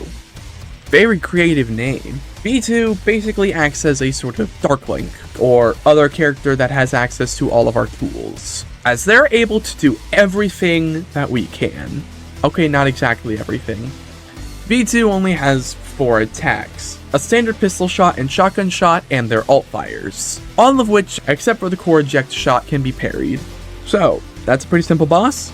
Wrong. V2 is a speedy motherfucker, and will do everything in her power to get away from you, having access to your dash and your jumps and your wall jumps. It's a pretty intense fight in order to chase V2 down in order to kill her, and learning how to properly time the parry on everything is really fun, actually, making for a pretty good fight. But there is one way we absolutely can make this level, and thus this boss fight, an utter joke. Step 1, steal V2's entrance, and 2, the spare change in my pocket.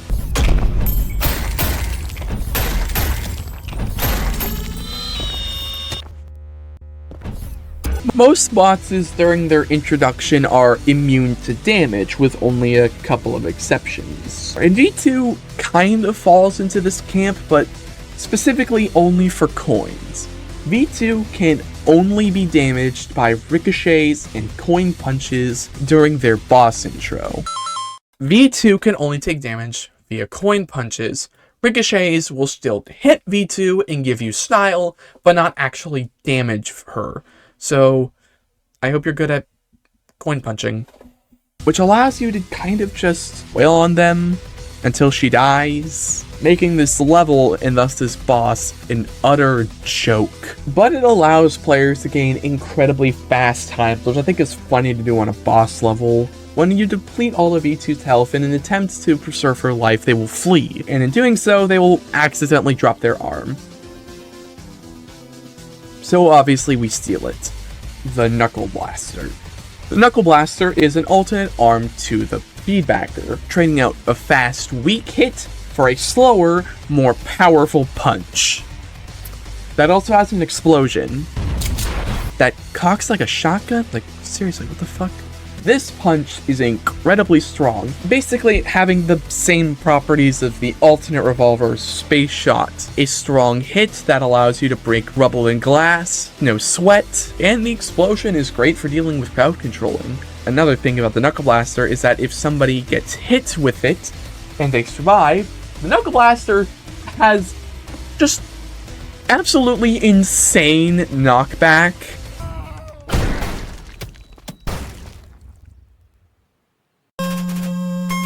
With all of this, I really can't wait to see what the Knuckleblaster's parry animation is. I bet it's going to be even cooler than the Feedbackers. Alright, I'll give it a shot.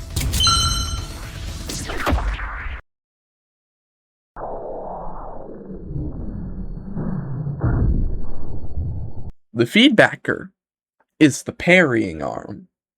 The Knuckleblaster is not the parrying arm.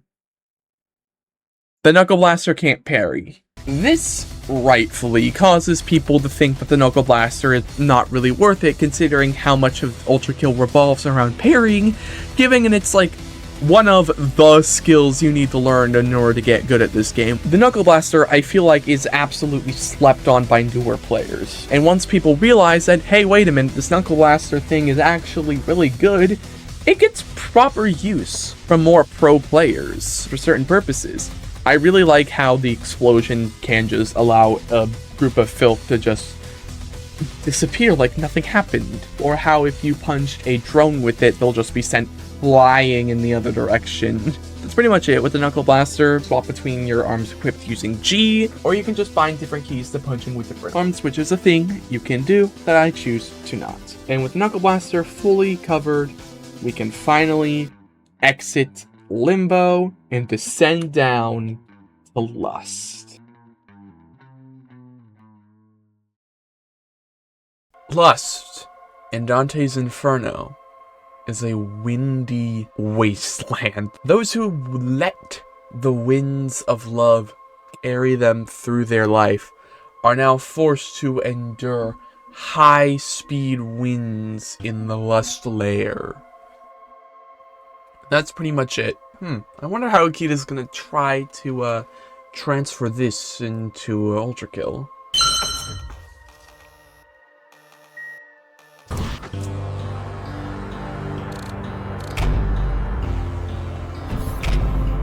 Wait a sec. Why is New York City here?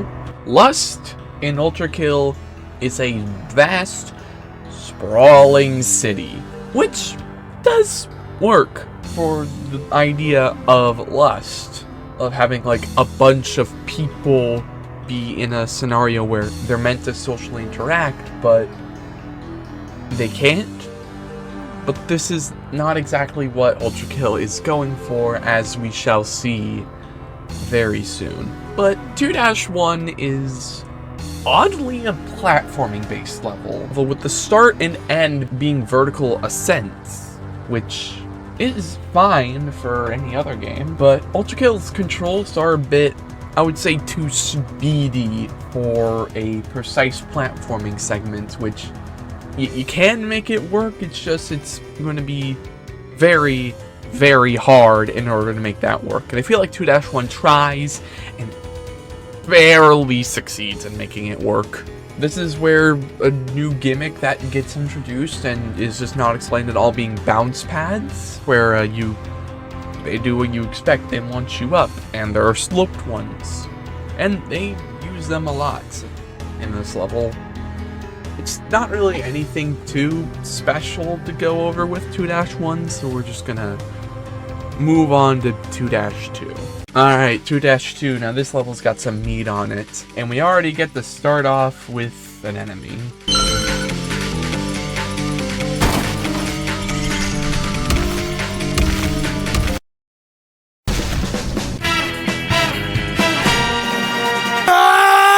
Soldiers are Lust's first new enemy.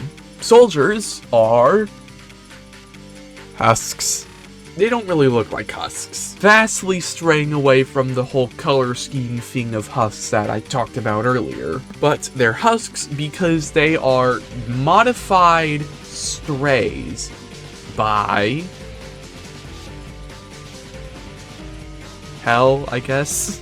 The cybernetic enhancements give the soldiers the courage in order to go up to you properly and give you a goal swipe. Let's see how they do.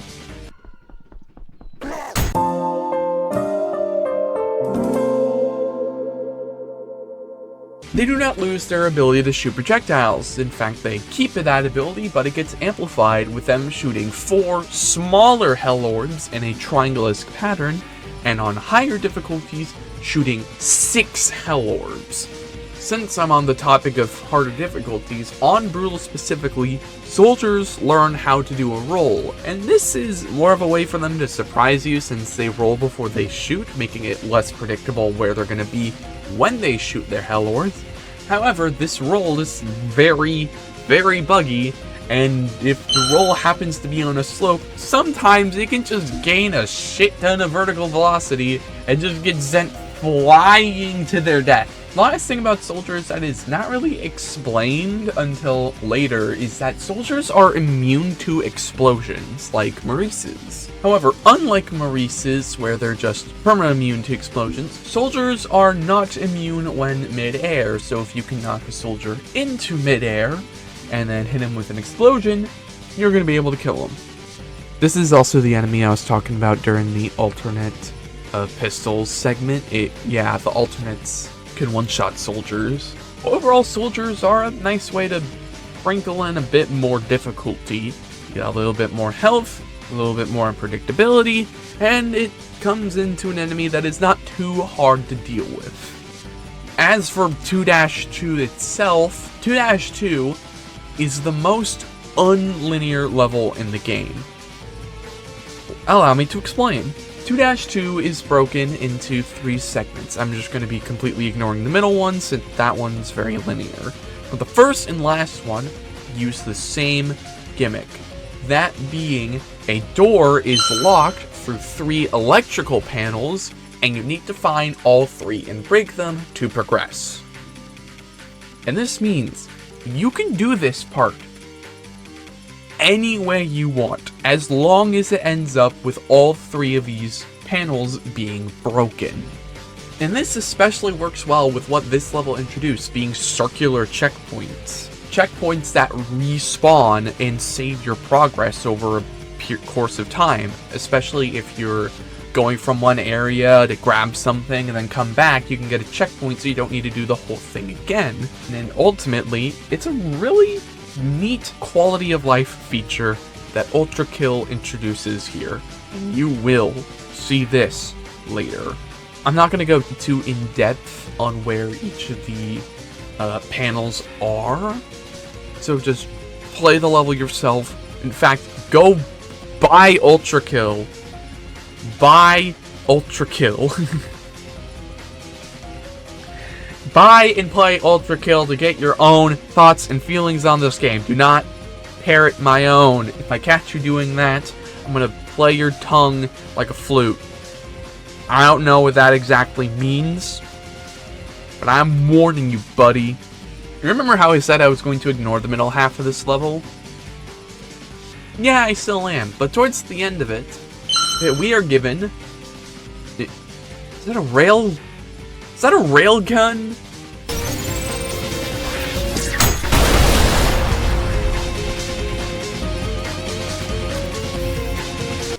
The Railcannon is the 4th weapon variation in Ultrakill, and thankfully, these are pretty simple. Remember all the way back in the beginning when I mentioned that weapons have a fire and an alt fire? And that there was that little asterisk that showed up? It's time for it to die. There is a large graveyard of my enemies, and I still wish to make it bigger if anybody stands in my way. Quote, Willy Wonka, I think.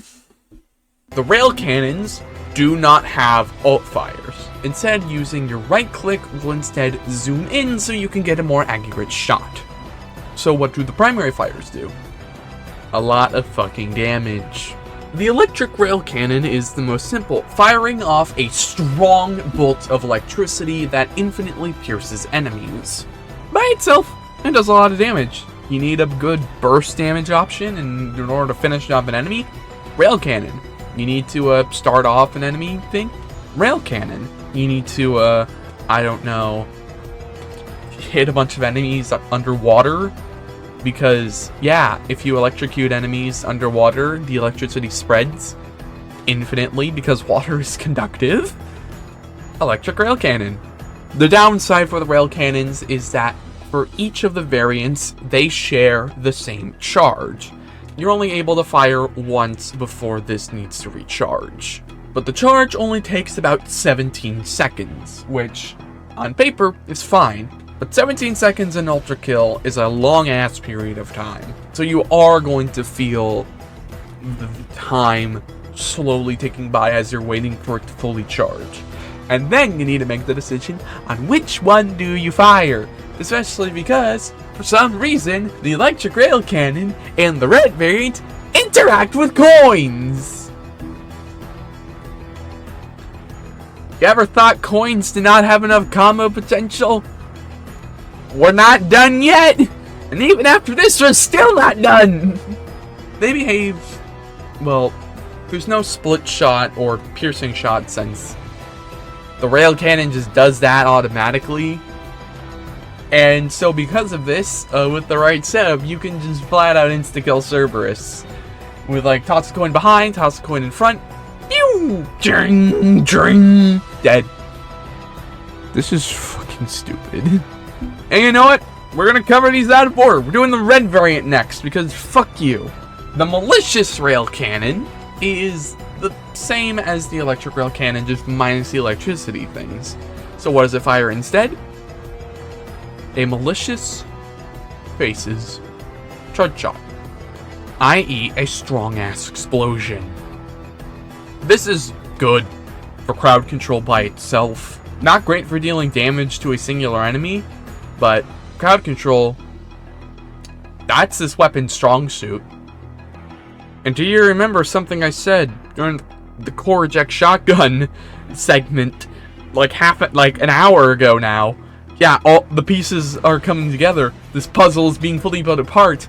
You do not know the combo potential in Ultrakill until you get these later weapons. It's nuts. you can shoot the core eject with the malicious rail cannon to cause this.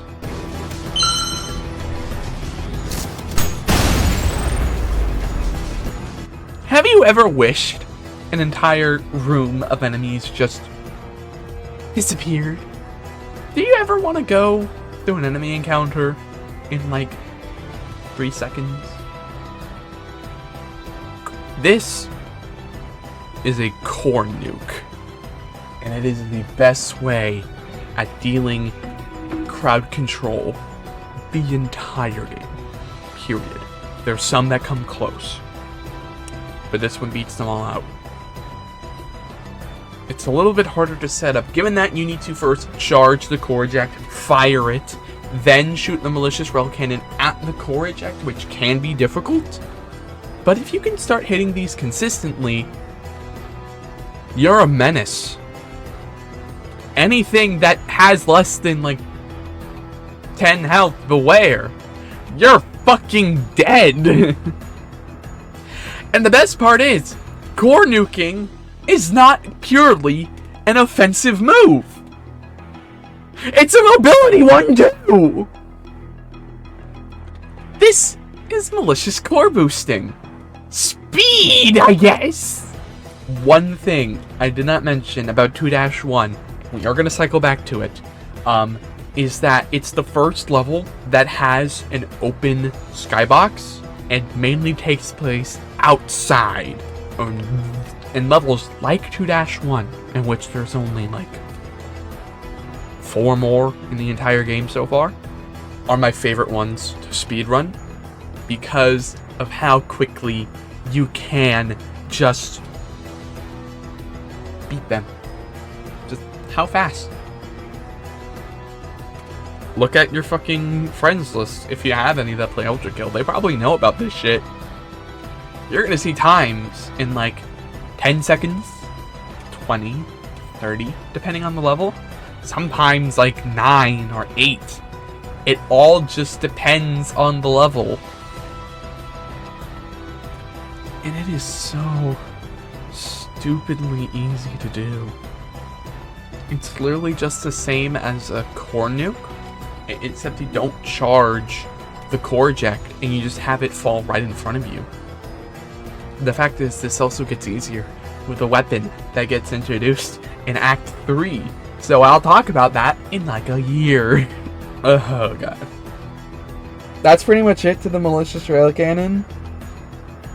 It's yeah, you can use coins on it, but why would you want to? And now let's get to the green variant now. The screwdriver rail cannon trades off an instant burst of damage for instead a small amount of damage that then goes on for a long amount of time. Shooting the drill onto an enemy will have the drill stick to them and then deal damage over time before the drill breaks. This is really good, especially since under the right circumstances, enemies will absolutely bleed like fountains, giving you an easy source of healing. And it's a good way of dealing a lot of damage. But what if you wanted that drill to go onto another enemy? You could parry the drill. If the enemies line up, the drill will go flying through the enemy you parried, hit another one, and its drill cooldown will restart. And if 2 enemies have a fuck ton of health, you can just have this drill go back and forth between them like fucking Pong. This is still the weakest out of all of the rail cannons when it comes to DPS because it's being dealt over in long period of time, and sometimes you need an instant burst to just kill an enemy. But if you're dealing up against a boss fight that has a lot of health, the screwdriver rail cannon's not too bad of an option. And that's pretty much it with that. Back to 2-2. Who's this young spry gentleman with his white beard and thorns around his eyes, I guess? Ooh, a book, I'll read it. Gabriel struck down Minos, his flesh torn asunder with torrents of crimson, pooling at his feet as we all cried out for clarity. Justice! Gabriel decreed to all, with our just ruler writhing in wailing agony. The Lord's will be done. We watched on in horror as Minos lay broken, now waning, screaming in defiance of God's will. Gabriel. Remaining text irrelevant. Okay, so let's break this down. Who the fuck is Minos? Minos comes from Greek mythology, in which he was the king of Crete. And every 9 years, he made a different king pick 7 young boys and girls to be sent to a labyrinth in which they are eaten by a minotaur. Fun. In death, Minos would be granted rank of Judge of Hell. So we're gonna circle back to that now. Remember how I said during the Limbo segment that a certain individual presides here? Well, yeah, that was the Judge of Hell. And in Greek mythology, it's typically 3 people, being Minos, and I'm gonna try to pronounce these, Rhadamanthus, and Acus. Who the fuck named them? But in Ultrakill, the role of Judge of Hell is purely to Minos. So, if he's supposed to be in Limbo, why is he in Lust? We're just gonna have to go over that now. Due to lore reasons, in which I'll fully explain the story later, Minos helped build the city of Lust for the reason that Minos in this world did not think lust was a sin worthy of damnation. And so he helped the citizens of Lust build the city to give them a lust renaissance, which now came to a crumbling end as Gabriel killed him. If you have functioning eyes, you might have seen the giant walking around in the background in 2-1 and above us in 2-2. That's him. That's Minos. And given we just read how Minos was strucken down, I'm pretty sure he's dead. So yeah, Minos is dead and is walking around again. For what reason? But I really think that this is not going to come up at any other point in the game, and it's just a cute little background detail. Foreshadowing is an... And now, I want to talk about 2-2's challenge. Beat the level in under 60 seconds. And this is where the fun part begins.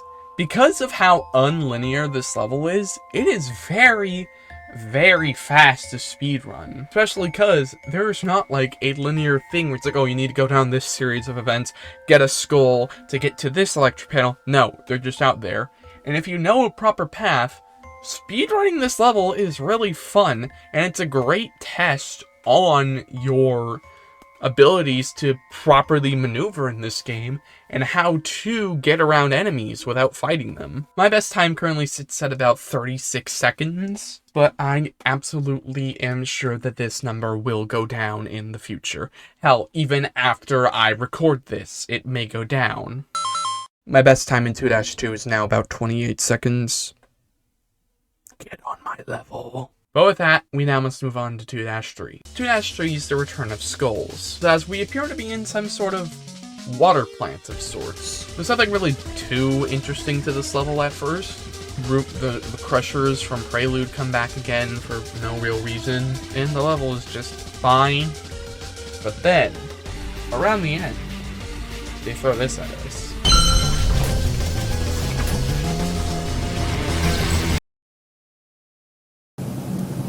Pass. The Mindflayer. A mini-boss, purely for the reason that Lust did not have one. Mindflayers are machines. They're another machine. And they are pretty much, so far, the most humanoid enemy that we have seen, minus the fucking computer on their head. Fun fact, the bodies are plastic. That's not gonna stop other people, but microplastics in your dick speedrun, I guess. Mindflayers have 3 attacks, and the first one is that they shoot out 5 homing hell orbs. And unlike regular Hellorbs, which are set at a fixed speed, homing Hellorbs gain speed the more and more they travel. So eventually these things are going fucking supersonic. And most likely they're just gonna crash into a wall of some kind if they miss. Mindflayers can also shit out this big fuck-ass laser beam, which is unparryable, and also have a melee attack, which is parryable. Mindflayers teleport, making it very hard to properly deal with them by parrying the orbs back to them. However, if we use the screwdriver rail cannon on them, they won't be able to teleport, making them an easy target for their own orbs.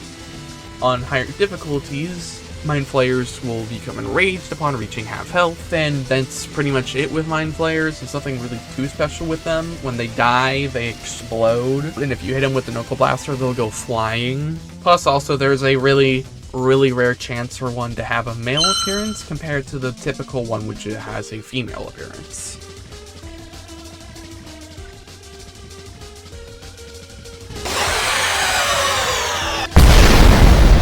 It's plastic nonetheless, and I've seen what r/Ultrakill has done.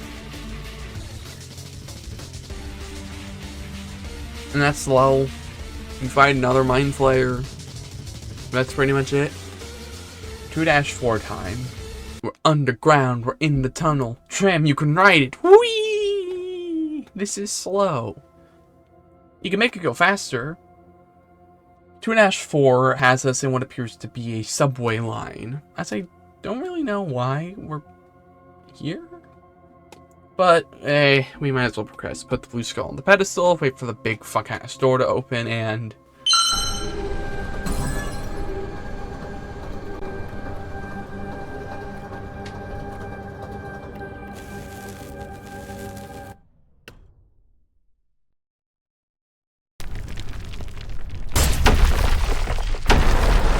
this can't be the boss. It's not. The hand is a short mini-boss before the regular boss, although it doesn't have a health bar for some reason.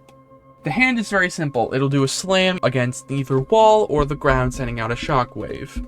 It has 3 faces each one. It speeds up and adds an additional slam, starting with 3, going up to 5. Something really to write home about, so we're just gonna move on. Alright, go over here, get the red skull, put on the pedestal, and we can press. So yeah, not only are we throwing down with statues that are also demons and guardians of hell, and us with a paint job, we are throwing it down against a literal fucking corpse. And since it's a corpse, it's not gonna be able to pack a punch, right? Oh, this corpse will absolutely try to punch you, don't you worry.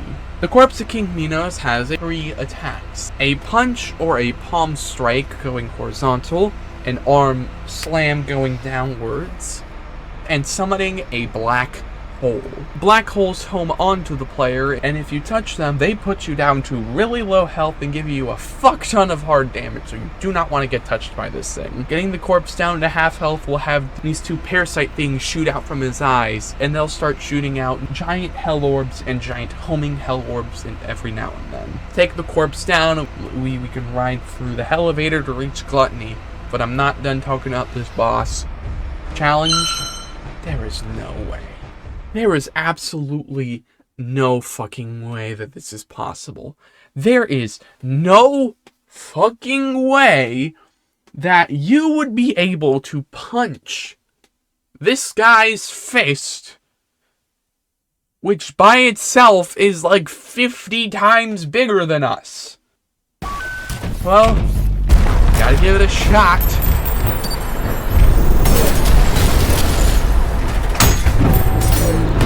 It's shit like this that makes me love this game. Parrying a punch of a literal fucking titan and having it work. This is the funniest and coolest shit I have ever fucking seen in a game. And it's a pretty shocker to say that I don't really like this level. The fights with Minos and the Hand are both fine by themselves, but I feel like the tension in the atmosphere are really lacking. Compared to from what we've seen so far and what we will see later on, 2-4 does have the worst environment in all of the boss levels, and the buildup of the tension is also the worst here, so when you're gonna get that hit, it doesn't really feel as good. Plus, the music also doesn't really help here as well.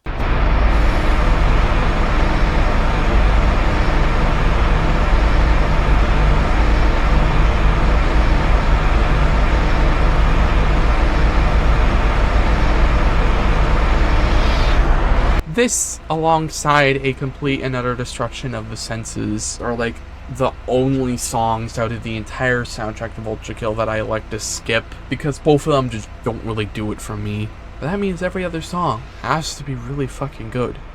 It can literally only go up from here. I feel like a proper boss theme, plus if the level was set in a different spot, it could have been absolutely better. But yeah, it's still a fun level to play, it's just not really the best. And with that, we are done with Lust. 2 layers down, 7 to go. Let's head on down to Gluttony. Gluttony, in Dante's Inferno, is a realm of icy mud. Cold, hard, wet dirt. Those who overindulge themselves with the food and fruits of the trees that give us life are sent to this realm for not being frugal with their rations. Notably, Cerberus is found within Dante's Inferno's Gluttony, who partakes in the act of eating the sinners of Gluttony. And that's pretty much it to the realm. 3-headed dog. The worst ice cream you've ever seen. Given how, at this point, I'm pretty sure it's obvious that Gita doesn't really care about what Dante's Inferno, the layer, looks like. And since the previous 2 layers have been such drastic changes of scenery, I'm not even going to expect mud. You know what? Gluttony, just hit me.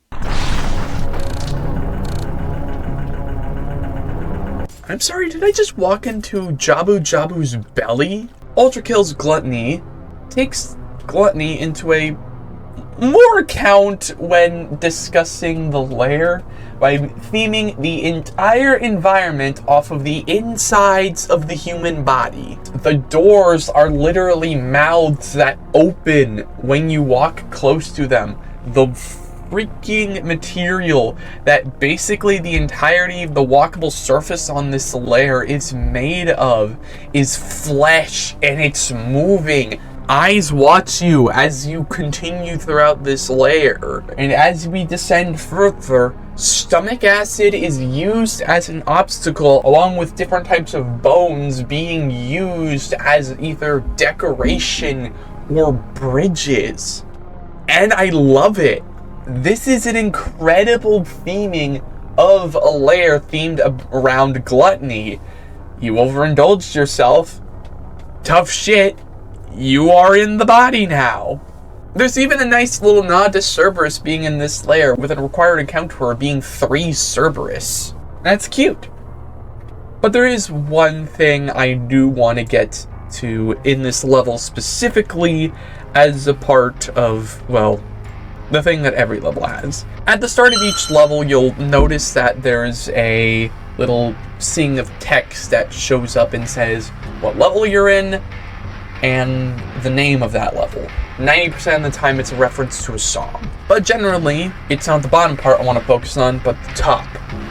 Generally, the top says layer you're in, and then anywhere from first to climax. So like Prelude first, Limbo second, Moonlight Sonata third movement. I don't think that one fits. But generally, it says the layer.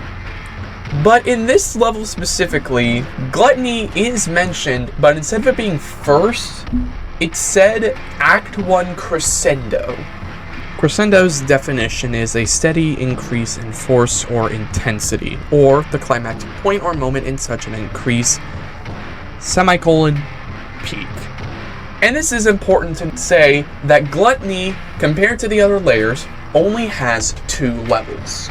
That's because Gluttony acts as the final series of tests of your skill that you have learned across Prelude and Act 1. Not everything that has appeared in the previous 13 levels will show up here. In fact, there's no skulls, and the Hideous Mass could serve as like a nice little challenge, being like, hey, you got so much stronger, fight another one. But they hold off. The level is more of a gauntlet. Challenge after challenge after challenge with the toughest arena encounters in the entire layer, shrouding you in darkness with a spotlight on you, signifying that you are the main star of this show. You've made it this far, prove it. I'm not going to go over the entire level like, and then you fight a group of this enemy, and then a group of this enemy, because that'd be boring. That's boring. I'm reviewing it. And I'm going to end my talk on 3-1 for now by saying that it's one of my favorite levels in the entire game. And it is the second to best level in Act 1. What's the first? We haven't gotten to it yet, and we're going to come across it very soon, so just hold thy horses. But overall, 3-1, really good. It's an underrated level. I love it. As we now move on to 3-2. Act 1 Climax. For a normal playthrough, this is the final level that you'll play within Act 1, before moving on to the second act, because that's how progression works. And, of course, they have to throw you a challenge. A boss. A final boss. And he's been watching us. Machine, turn back now. The layers of this palace are not for your kind. Turn back, or you will be crossing the will of God. Remember back in 1-4 when we learned about Gabriel? That's him. That's Gabriel's voice. And this is pretty much the only time I'm going to do this, because I want to do a funny thing. Gabriel in this game is voiced by one of the voice actors of the modern-day internet, Gianni Matragrano, who you may know from the following roles/videos. Is this bad guy? Thank you, Melt. Sure, we got salami here, bologna, and turkey Swiss, yada yada. Where's the damn gabagool? Low-resolution blender hoagie.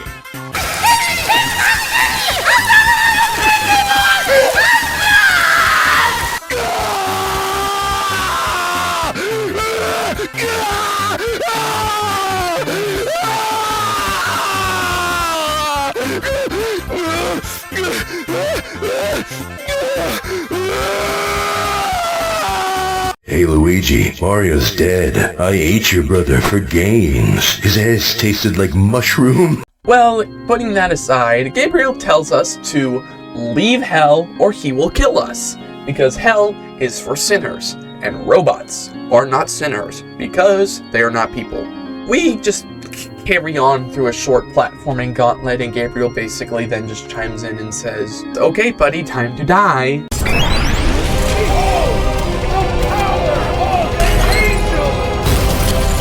Gabriel is the first gut check of Ultrakill, checking to make sure that you are prepared for what is about to come. Because after this level, things are increasing in heat dramatically. We are going from the first third of hell to the second third. And in that jump, things are going to get a lot more tough. So this first Gabriel fight is here to test you. And most importantly, it asks you the question, do you know where Gabriel is? Not only will Gabriel get up in your face for a lot of his attacks, But starting in the second phase, and even sometimes during the first, Gabriel will teleport around the arena like Mindflayers. This makes it increasingly difficult to decipher where the hell Gabriel is, but even if you don't know exactly where he is, you are still going to have to dodge his attacks. And this is going to become a very consistent thing that we are going to be seeing with some of the bosses in the future, so you might as well just prepare thyself for this. Gabriel will float around the arena before using one of a handful of attacks. He can swing at you a couple times with the Great Sword, before then tossing the Great Sword, which he'll throw it at your current position, and can be parried. He lands that he'll teleport into the air once, and then go slam down to your current position before teleporting away, and then throwing it. The lance after being thrown is parryable. And finally, a set of axes, I think. I don't really know what this attack is, which is a homing projectile, which you can parry back. He also has an attack with a very small sword that you can't parry or anything, and I totally didn't forget to mention it while recording this segment. Obviously, on higher difficulties, these attacks are going to be a lot faster, but nothing really changes about Gabriel's moveset up until the first half, where the proverbial gloves come off, and Gabriel goes from, oh, lackadaisically take down this machine, oop-de-doo, I'm God's will, to, okay, this guy's actually putting up a fight, I need to actually start trying, and becomes enraged. His attacks become faster, and to his lance attack he adds a second pounce before the throw. He also starts teleporting more during his pre-existing attacks. And, on violent and higher, starting in this phase, a ring of swords will start to surround Gabriel like a little hula hoop. Is that a reference to Devil May Cry in my game? That's heavily inspired by Devil May Cry? Oh man, oh man, oh man, hit the shocker alarm!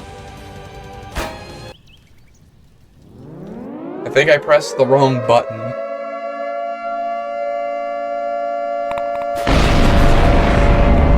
Take the final bit of Gabriel's HP away, and he does not die, actually.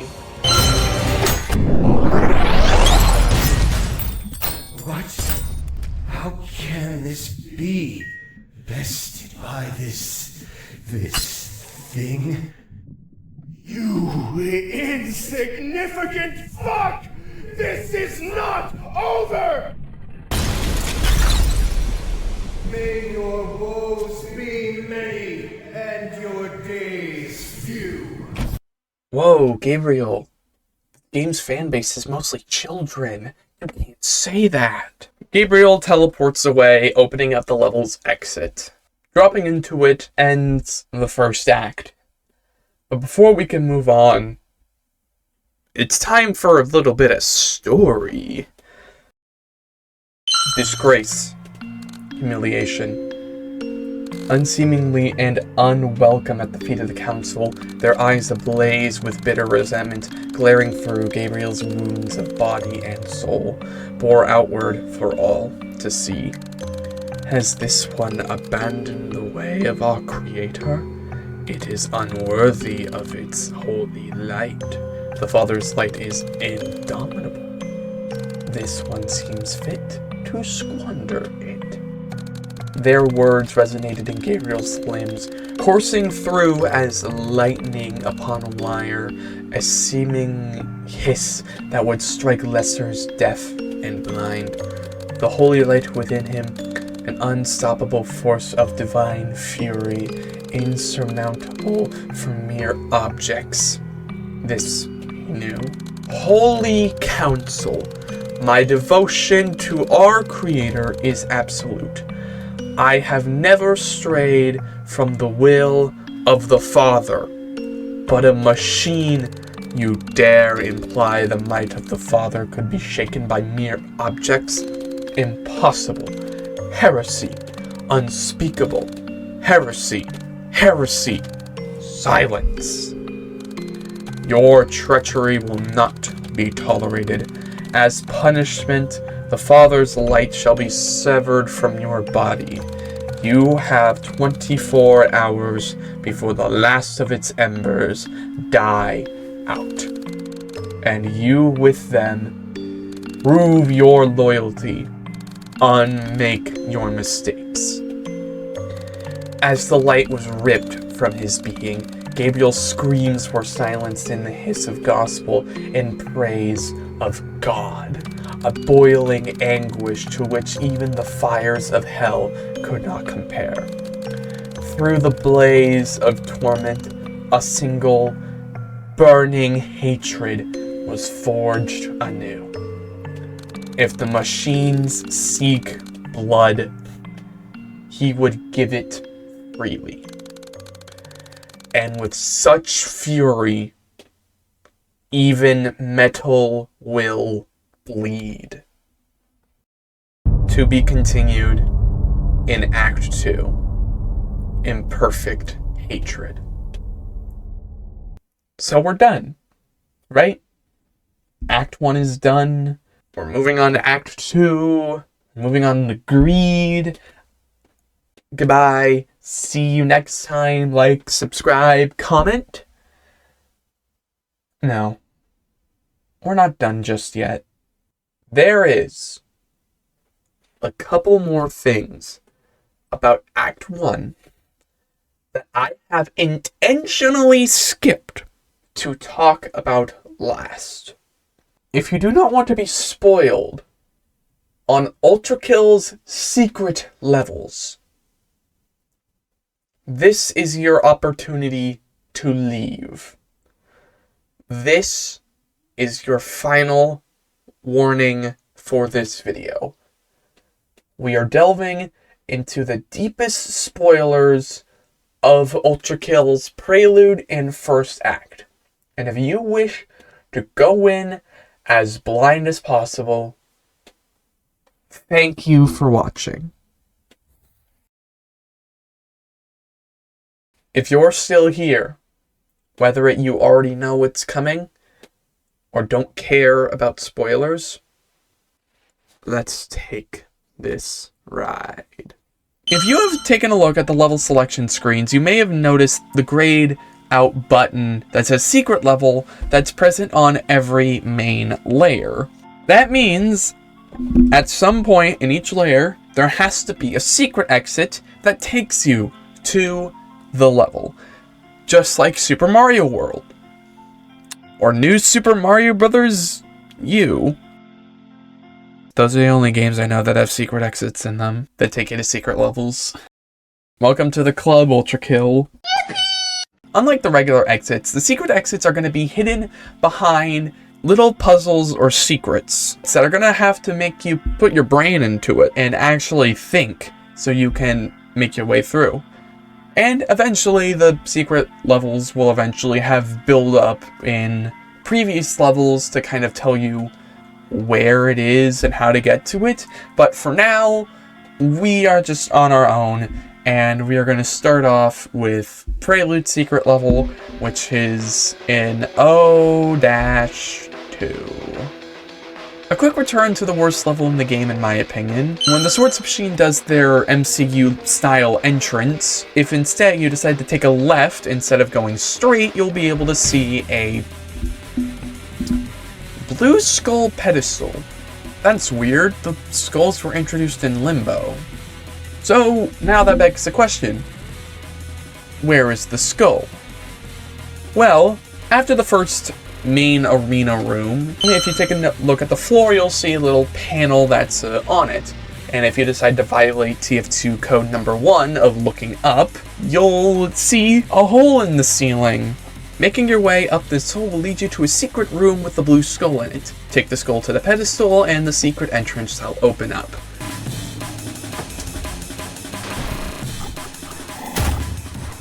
It's now that I should say that the secret levels all heavily deviate from the main Ultrakill formula. It's not going to be just, oh, another level that it's not required for you to beat, but it's there if you want to. This isn't O-6 we're talking about. This is O-S. Upon entering this level, we are limited down to just our feedbacker and the piercer. And before us lies a blue skull.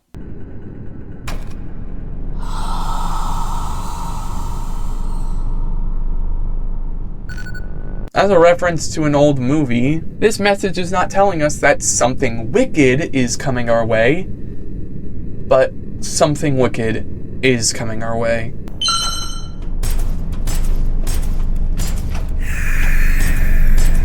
O-S is heavily inspired or takes inspiration of / is a parody of horror chase games like potentially Dark Deception and Slender Man. And we're not being chased by some twisted mascot-esque creature that was supposedly kid-friendly at some point but now has like evil red eyes and some blood on it. No. We're being chased by something wicked, which is this creature's name. Unknown origins and appearing to be immortal, something wicked haunts this section of the Prelude facility and masquerades in the dark. You'll know when it's getting close when your screen starts to pixelate a la Cancer's Rodent, and all it takes is one touch for instant death. And if you die, you have to do this whole level from the very beginning. So, why do we have a gun? Simple, you can shoot something wicked. Doing it won't kill something wicked, but instead just have it teleport off to some random place within the level, only for it to then try to track you down again. And this level, in traditional horror game fashion, is a maze. Darkened corridors where you're not sure whether your next turn leads to a dead end or the potential path forward. And whilst you're making every choice, something wicked is getting closer. Your goal in this level is simple. Find the blue skull pedestal to open up a door, which will then give you a red skull, and taking the red skull to its pedestal will light up the facility, basically ending the level. Once the facility is lit up, you can explore it around in the light to take a look at all the nice gray details on everything, but our main thing here is to leave, and in front of the exit lies a terminal, and it reads, Testament 1. Mankind is a failure. Free will is a flaw. Let the evil of their own lips consume them. Then I shall begin again with my word as law. I'm not going to break this down immediately because there's just another one. Pretty much say the Testaments, and there's multiple of them, they're from the perspective of God. It's very simple to tell because who the fuck uses testament to describe like a journal entry if you are not very religious. Move on to 1-S now. Its entrance can be located in 1-1, and it relates to the challenge of this level. Beat the level in under 10 seconds. Okay, so you start digging around and you're not finding anything. There's no hidden compartments besides this one that holds a secret. There's no breakable tiles. There's no secret doors or anything. And the level exit is close to the entrance, but it's locked behind a skull. And there's no way that somebody can absolutely blast through this first part of the level in 10 seconds. You know what? I'm just gonna rely on a little bit of a fairy tale magic for this. Oh, fountain of 1-1. I wish I knew where the secret exit was. Well then. Yeah, in order to get this secret exit, you need to toss a coin in the fountain, which means you need to have the Marksman. It's literally the cheapest weapon in the entire game. If you don't have it, what the fuck are you doing? Going into 1-S proper, instead of being inspired by horror games, 1-S is inspired by a game that I literally did not know existed up until one guy declared it as one of the worst video games of all time, and I really have no interest in playing the original, The Witness. To summarize it, The Witness is a game about puzzles. And that's it. So obviously, we're playing Candy Crush. Your main goal in 1-S is to solve puzzles that involve dragging a thing to an end tile. And it starts off fairly simple, eventually building up on concepts with squares that you have to cross and tiles that you can't cross, eventually going into multiple colors and having them have their own spaces that they need to cross and spaces that only that color need to avoid. And eventually that goes from 2 colors to 3. And it goes on for a couple of rooms. The puzzles start off very simple, but can get more complicated, and hell, if you don't know what you're doing, they can become a head scratcher. But for somebody like myself, these puzzles are absolutely no problem whatsoever. Because I've played this level multiple times and I basically remember the solutions. I need to go outside more. And at the end, there's the exit, and oh, look at that, the second testament. I wonder what it says. Failure after failure after failure after failure after failure after failure after failure after failure after failure after failure. The results refuse to alter. Again and again and again and again and again and again and again and again and again and again and again and again and again and again and again and again and again. My faith begins to falter. Sounds like somebody's not having fun. So it might seem at this point that, oh, I need to go to Testament 3 now within 2-S, but there's no Testament within 2-S, and that's going to become apparent in a second. So I'm going to break down what these 2 Testaments say now before moving on to 2-S. Because we know that the Testaments are coming from the perspective of God and how he literally says mankind is a failure, it is very reasonable to assume that the first testament is written after Adam and Eve bite the apple of knowledge within the Garden of Eden, or at some other point where humanity rejects God, and instead of still trying to embrace humanity and those that believe in God, God just decides to give up on humanity and try to make Humanity 2 Electric Boogaloo. Unfortunately, the box office results were not the best, and God is now $30 billion in the red. As they try to create several different species that are on the level of humanity without free will, and they all seem to not work. And this is where the Testament's lore ends. But what about 2-S? 2-S's entrance is located within 2-3, and unlike the other 2, this one actually requires you to do a little bit more exploration throughout the level, and also relates to this level's challenge of not touching any water. Hidden within the level, there are 3 electric panels that control the water. The room with the red skull pedestal at the start, the arena room right before you get the blue pedestal, and the arena room where the crushers are located. After breaking all 3 electric panels, the water flow will end, causing the entire level to be drained of water. Now you can either continue to progress throughout the rest of the level normally, or go back to the first arena room and notice that the waterfall is no longer running, and on the other side is the secret entrance, or the secret exit. Fun fact, this is my first secret exit. This was the one that I found on my first playthrough of 2-3. And it was my first secret level. So, what is 2-S? I would do the build-up of saying all the text leading up to what it eventually is, but I just don't feel like reading too much of it now, so I'm just gonna jump right into the twist.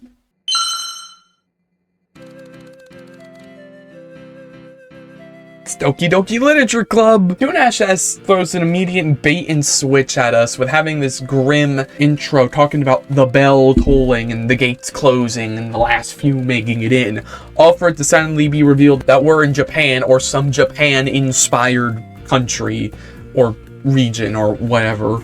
As we bump into V1 in a schoolgirl outfit, and it becomes Doki Doki Literature Club, where you have to scroll through a lot of text and pick your choices on what to say, most of which don't really matter because a lot of the choices, there's only really one that'll have you progress forward. Some of them you can choose multiple, but it's a very linear level because it's not about getting the best ending, it's about nihilism.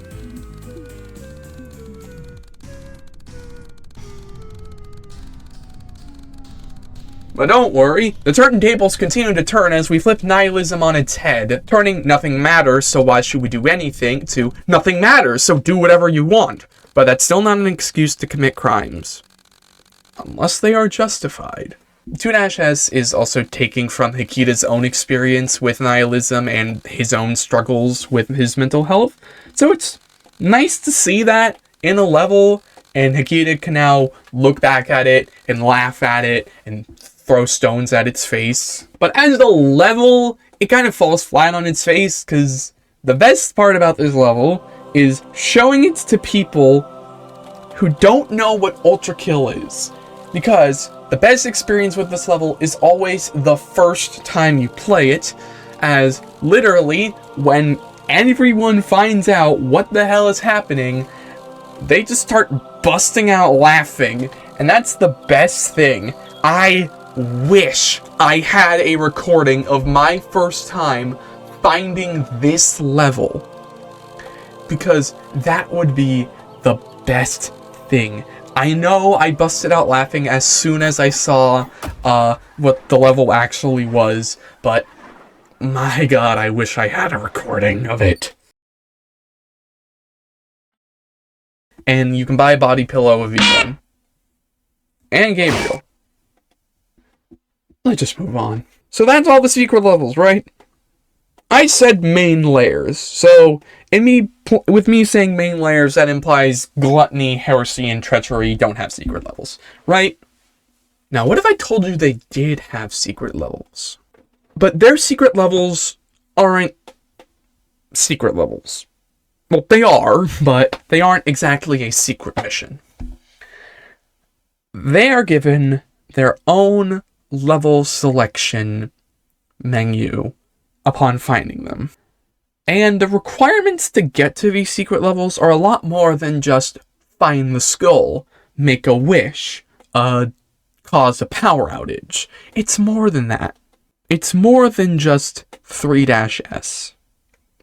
Because there is no 3-S. But there is a secret level in Gluttony.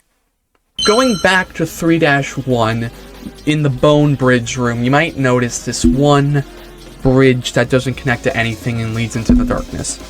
Wandering on over to it will reveal a secret, one of the level's secrets to you.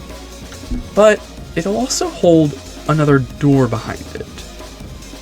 A door adorned by 15 tiles, all with the letter P on them.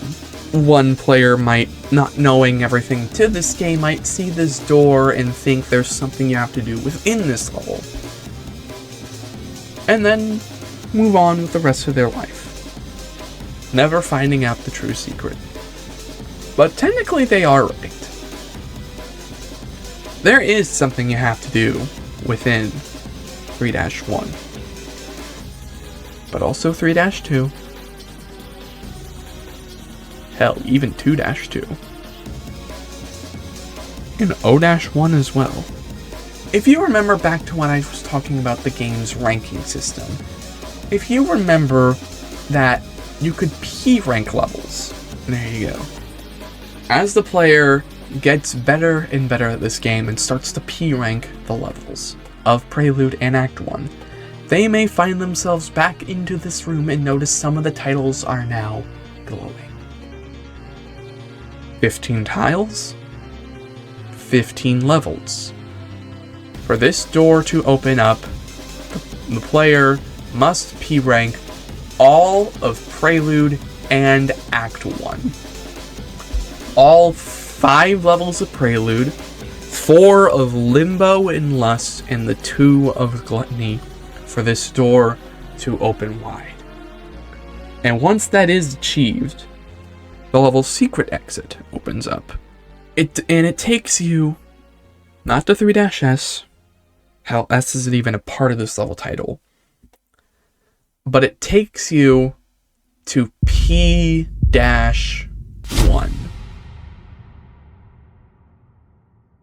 P-1 is not really a traditional level, as it's more of like a boss build-up level, because there is a boss at the end. You're given a torch as you are tasked to go down a spinal staircase. And the further down you go, the more and more the music gets distorted. A calm track turns into one where all of the notes and melodies become utter audio nonsense.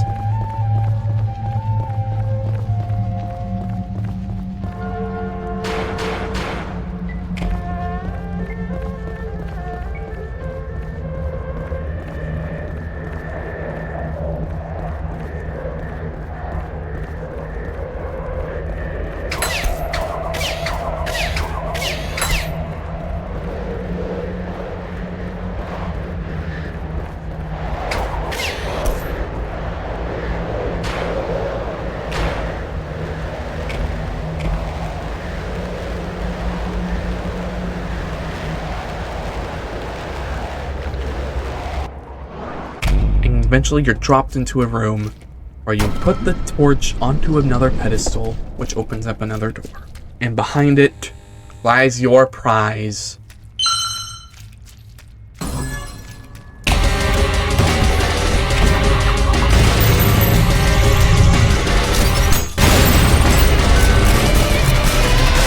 A prison. The Flesh Prison. Designed to contain something powerful and fend all that try to open it. And you're its next target. The Flesh Prison has 3 main attacks. Summoning a black hole a la Corpse of King Minos, a barrage of homing hell orbs, and a new attack, beams of light that target onto your current position and act as an area of denial, forbidding you from stepping within that space as the light burns your metal. If the fight was just that, it'd be pretty poo-poo. But it's not. For the Flesh Prison has another trick. You see this bar underneath its health bar? When this bar runs out, the Flesh Prison will summon a horde of eyeballs. And on Violent and higher, some of these eyeballs will be mini Maurices, and these eyeballs will fire laser beams at you. So it's indicative that you stay on the move. But it appears that these eyeballs don't have an effect on the boss itself, so the new player will just ignore the eyeballs and deal damage to the Flesh Prison itself. But once that bar runs out again, this happens.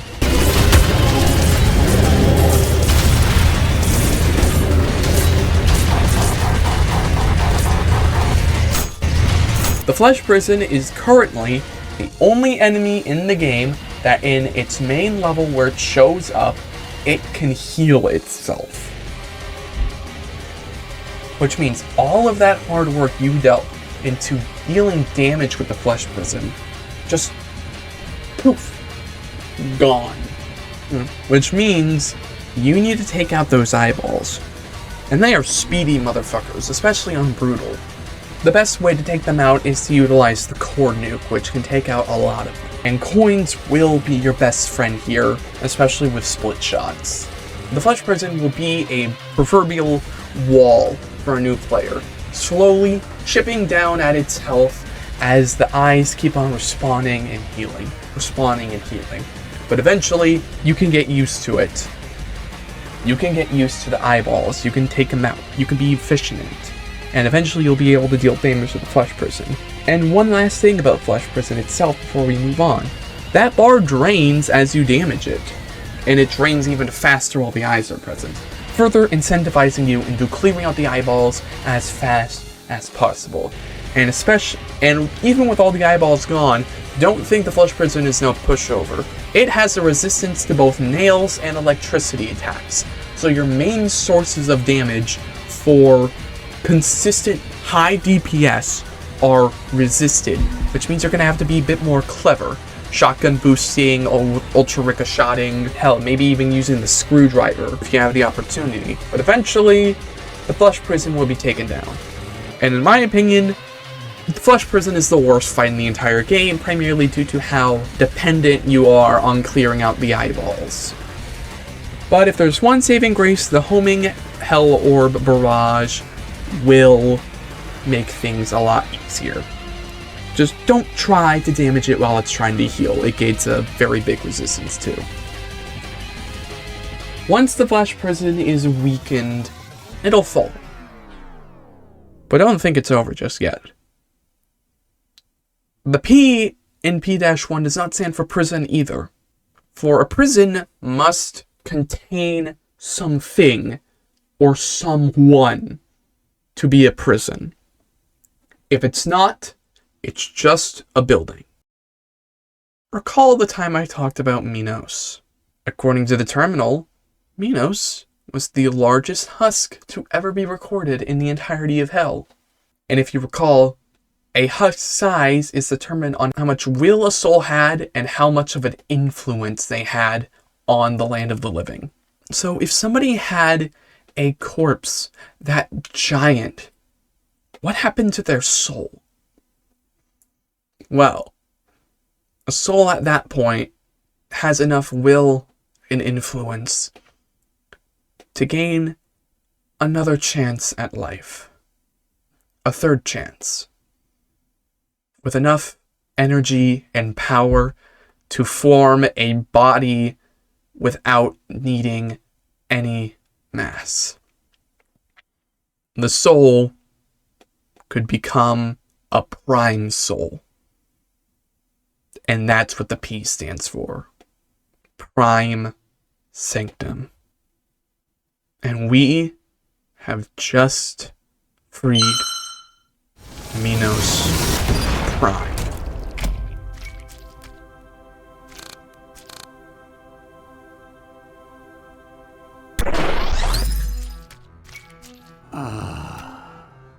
Free at last.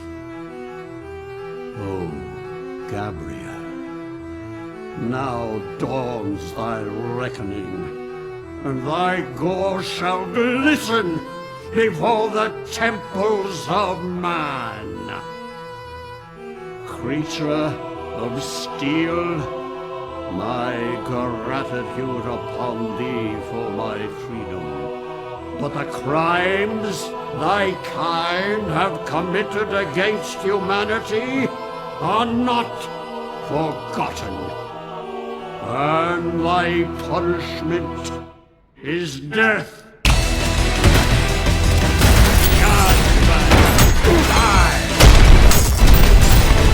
As much as I like Gabriel as a boss fight, let's be honest, he's not that hard. Minos Prime is willing to take the initiative step to be the kick in the ass that you need. Because, boy, is Minos a kick in the ass. The hardest challenge that Ultrakill's first act in Prelude throws at you, Minos Prime is an utter wall of a fight.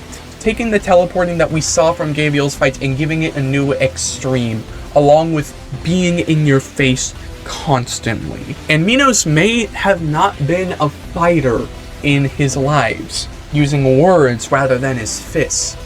Unfortunately, he tried that before, and he died. So this time, he's not pulling his punches. At first, Minos Prime is going to seem like a daunting task, where you are not going to even be able to do anything to him, as he's too fast. You don't know where he is. He's killing you over and over again. And each time you come back, he says your attempts are useless. But the more and more you fight him, the more and more you'll recognize your patterns. And I want one of the last things that I talk about in this video to be a helpful guide on how to take him down by analyzing him as a boss, similar to how I've analyzed the rest of the game's enemies. But going a little further, Minos Prime boasts a big moveset, and most of his attacks are telegraphed via voice lines. So let's begin. Minos can either jump into the air or teleport into the air, attempting to do a slam onto your current position, proclaiming either Crush! Or Die! before slamming. Dashing will be required to dodging this, and the slam will cause a shockwave. So you need to be ready for when this happens and have some stamina, or else. My end is now! Which is what Minos will say for a grounded combo. He will perform 4 punches/kicks, with the last one getting him buried in the ground a little bit, stunning him. And the last hit is also the only parryable one. If I mention that an attack is not parryable, then it's most likely unparryable. So just remember that. Similarly, Minos Prime could also say, Prepare thyself! and perform 2 moves of his grounded combo before sending one of his golden snakes after you, which is a homing projectile that you can parry. Hell, Minos can even send one of these out at random. No vocal audio cue, but there is an audio cue for when he's doing it. But during these attacks, you better stay on the ground, as Minos encourages the player to stay on the ground and avoid being in the air. A game where it's very helpful to be in the air. Minos will punish you for being in the air, as he can end any of these 2 grounded combos to perform an aerial combo, knocking you into the air before teleporting to your current position and then knocking you back down, ready to combo you either with a ground slam or a different move. Dashing is the utmost importance in this fight, and you are going to need to know exactly when to dash and when not to, what hits you can take, and when you can get the opportunity to heal. But it's not over just yet. Minos has one last move up his sleeve, an explosive drop kick that he'll perform after declaring Judgment! teleporting to your current position and doing it. The drop kick itself is parryable. That's all Minos' moves. It's just those. However, he has incredible speed, able to do them basically right after one another. And sometimes he will give you a little breather, but still, do not take any breather as an opportunity to be wasted, especially in his second phase. Minos will become faster, and some secondary effects that normally would be removed after parrying him will be removed. Or hell, on violent and higher, Minos' attacks become unparryable, as you are now reliant on just parrying the golden snake and dealing damage where you can. It becomes a dodge fest, but not like the cars. And while all of this is playing, all of this is going under death after death after death, learning moment after learning moment after learning moment, one of the best songs in the entire game is playing.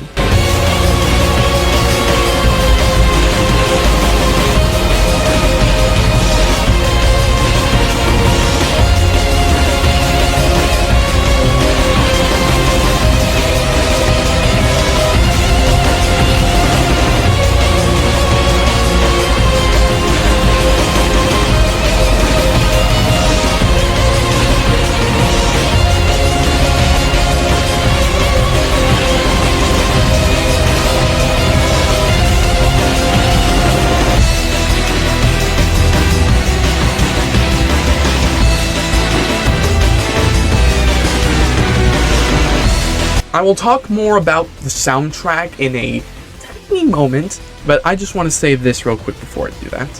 P-1 is my favorite level out of the entirety of Ultrakill's Prelude and First Act, and it's my second favorite level in the entire game, primarily due to this one boss fight. Yes, I got my own opinion wrong somehow. P-1 may at one point have been my second favorite level in the entire game, but now it's 4th place. Flesh Prison may stink, but man oh man, I love Minos. And that's why they put him on the bottom pillow. And now, before we end the level, I just want to take a moment to talk about Ultrakill's soundtrack. It mainly consists of breakcore, you know, where they play the drums really fast and have a bunch of sounds go off. And Ultrakill's been like my only exposure to breakcore, but if the rest of it's like this, hey, it might be a genre that I like to listen to. Most of the tracks are fast and kinetic and basically would fit perfectly into a workout playlist or a song that you play when beating up an entire school's worth of kindergartners. Maybe not that last one, but you can probably still do it. And thus, here are some of my favorite tracks from Ultrakill that we have seen so far.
Like I said, P-1 is one of my favorite levels in the entire game.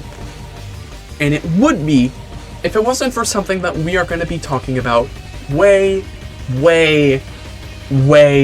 later.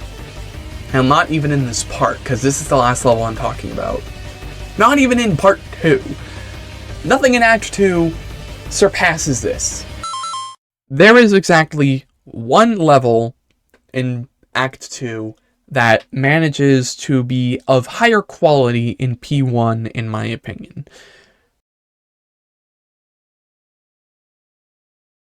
It'll take until Act 3 to get to there.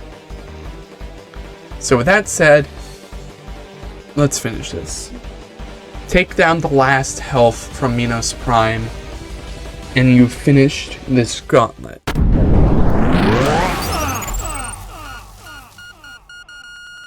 Forgive me, my children, for I have failed to bring you salvation from this cold, dark world.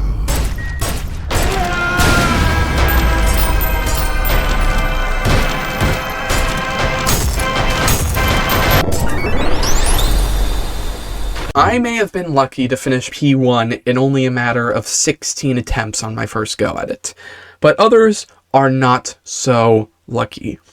I have seen people play P-1 for hours, dying hundreds of times. And don't worry, I would eventually experience that same pain myself.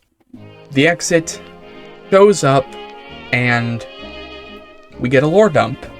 But about the machines. To summarize it, the terminals that we have been seeing are all sentient and can transport matter between each other, and were intended to transport resources from hell up to the surface. But there was only one successful attempt at a matter transplant, being a vinyl record of the song Were You Foolin', with the label removed to make it easier. And this is where the song from the terminals comes from, the shop theme. It's just samples from Were You Foolin'. The terminals will use it to lure in other machines into a symbiotic relationship, but this is more developed within the next one of these. And weirdly, this lore dump is not in the form of like a journal entry, but rather like an email or a meeting script. Plus I even like the little note about about the song. It's very cute. The terminal entry ends with linking to the next one, which the link is removed. But don't worry, we'll come across it soon. And that one is going to be a lot more interesting with the lore drops. And with that, dropping down the chute will end P1. And oh boy, is this an experience. Beating P-1 is one thing. P-ranking it is another, as you have to go through 2 incredibly hard boss fights back to back with basically no breather room in between. And when you do it for the first time, it feels satisfying. You perfected one of the game's hardest challenges. So before I get to the conclusion of this video, I just would like to show off one last thing. You can skip to this if you want. You can skip to this time frame to go there. But here is my full successful P rank run of P-1 on Brutal. Enjoy the show.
for I have failed to bring you salvation from this cold, dark world.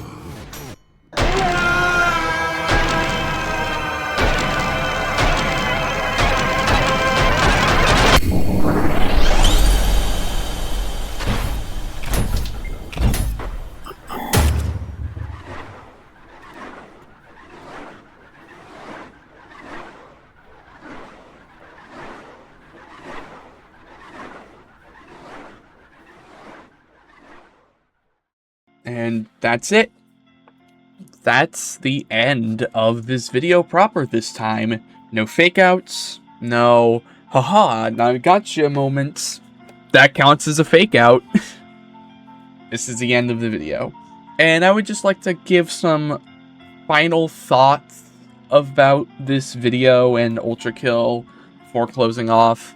And we're going to start off with just a general overview of Prelude on Act 1. And even if I went into, like, how I didn't like some things about this one, like, O-2, 1-2, O-4 to an extent, it's like, they're bad, but not too bad. It's not a negative thing that overwhelmingly halts experience. It's not like a gameplay mechanic that actively hinders you. It's just one minuscule part of this whole thing. It's like the brown spot of a banana. If you're willing to go through it, you're still eating a banana, and bananas are delicious. They also give you radiation poisoning if you eat over 40,000 of them in 10 minutes.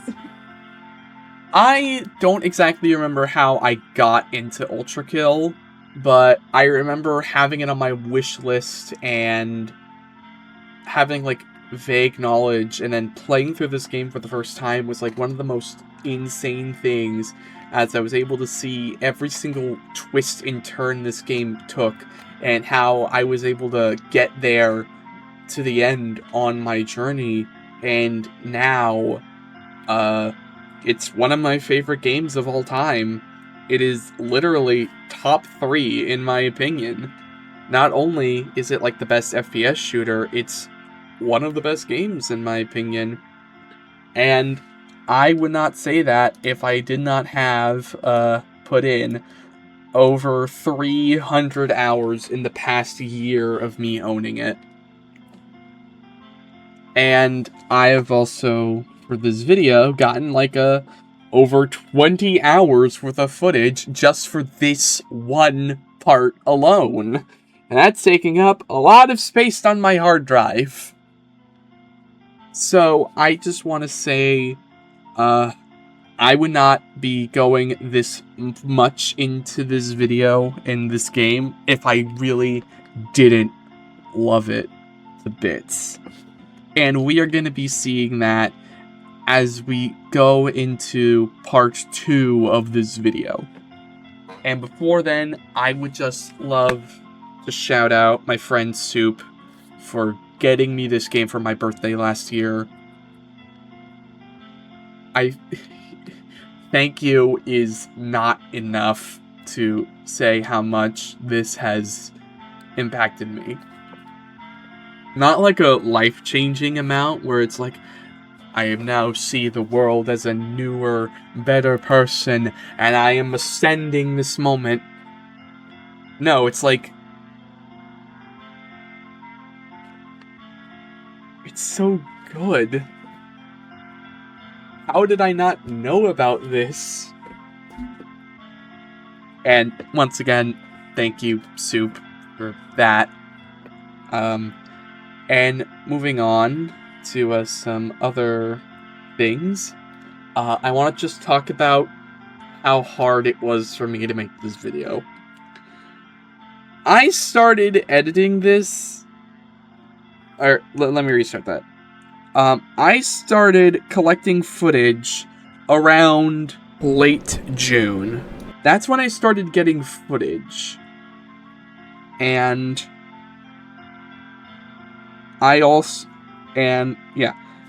that's when I started getting footage. That's when I was just, like, getting footage for, like, background stuff and other things.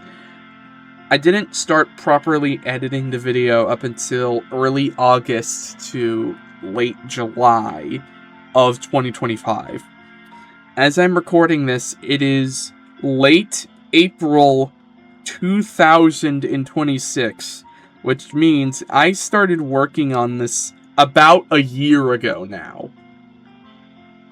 If we include the gathering footage phase as a part of making this video, which, yes, it should be included, this is a project that has been in the making for over a year. And now I am only 1/3 of the way there. So, I have never edited a video like this type before. Most of the other edited stuff on my channel has been more stuff like Soundsmith or...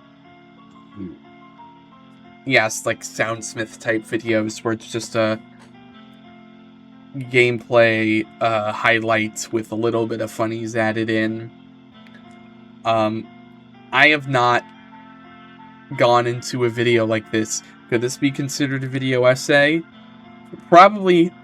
I think essay would probably be a bit of an understatement. Probably video manifesto is a bit better term. But if you don't know what you're doing when it comes to making one of these projects, and then you just jump into it, the workload is gonna be a lot more intense than what you thought it would be. And it's not like I spent the past year working 9 to 5 on this video. It's not that.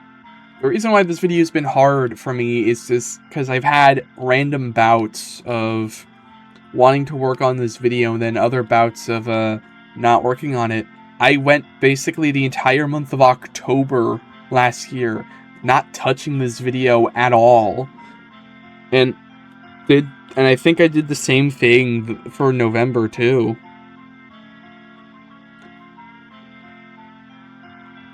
You genuinely need to get yourself a plan for this. And also, newsflash, don't record your segments at different times. Record it all at once in the future, because there are some segments that I recorded like a month ago, and some segments that I recorded like a year ago at this point. So, yeah, that's going to be a note for the Act 2 video. And speaking of that, for the Act 2 video, I don't know when I want to start it. I don't want to just jump into this, like, immediately afterward, even if I wanted to, because, one, I don't have enough footage, so I need to go through the footage process again.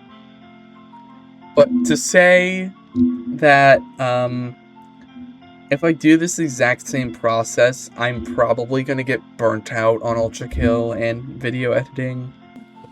The future videos won't take this long, and they won't be as long as this video, because, goddamn, 3 fucking hours. I was not expecting to be able to talk about 1/3 of the game for 3 fucking hours. Hopefully the Act 2 video won't be that long. Maybe it's around like the 2-hour range, hopefully 1.5 hours. But if I spend another 3 hours talking about another third of this game, I'll spend another 3 hours talking about another third of this game.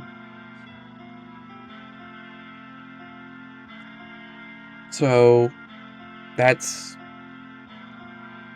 basically it with the conclusion. The whole fraud update has also kind of thrown a wrench into this game, with me having to go back to all of my previous segments and make some changes and addendums to what I said because of information getting turned out of date. So that was fun. And that's it. I don't know if I want to wait until the game goes into 1.0 to start Act 2, or if I just do it around, like, the late summertime, I said. Because probably if I wait until 1.0, I don't need to go back and change some things. But definitely, I probably will if I start it before 1.0 comes out. But I don't think that much is going to be changed. Hopefully. So, it's a hope. So with that, I'm going to end it here. Like, subscribe. Please share this fucking video. Please don't let a year's worth of my work go to waste. I will actually die if this gets, like, 10 views in 7 months.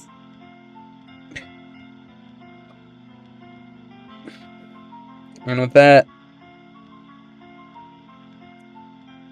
I've been Paper the Red. Stay red. Stay beautiful. Fuck ice. And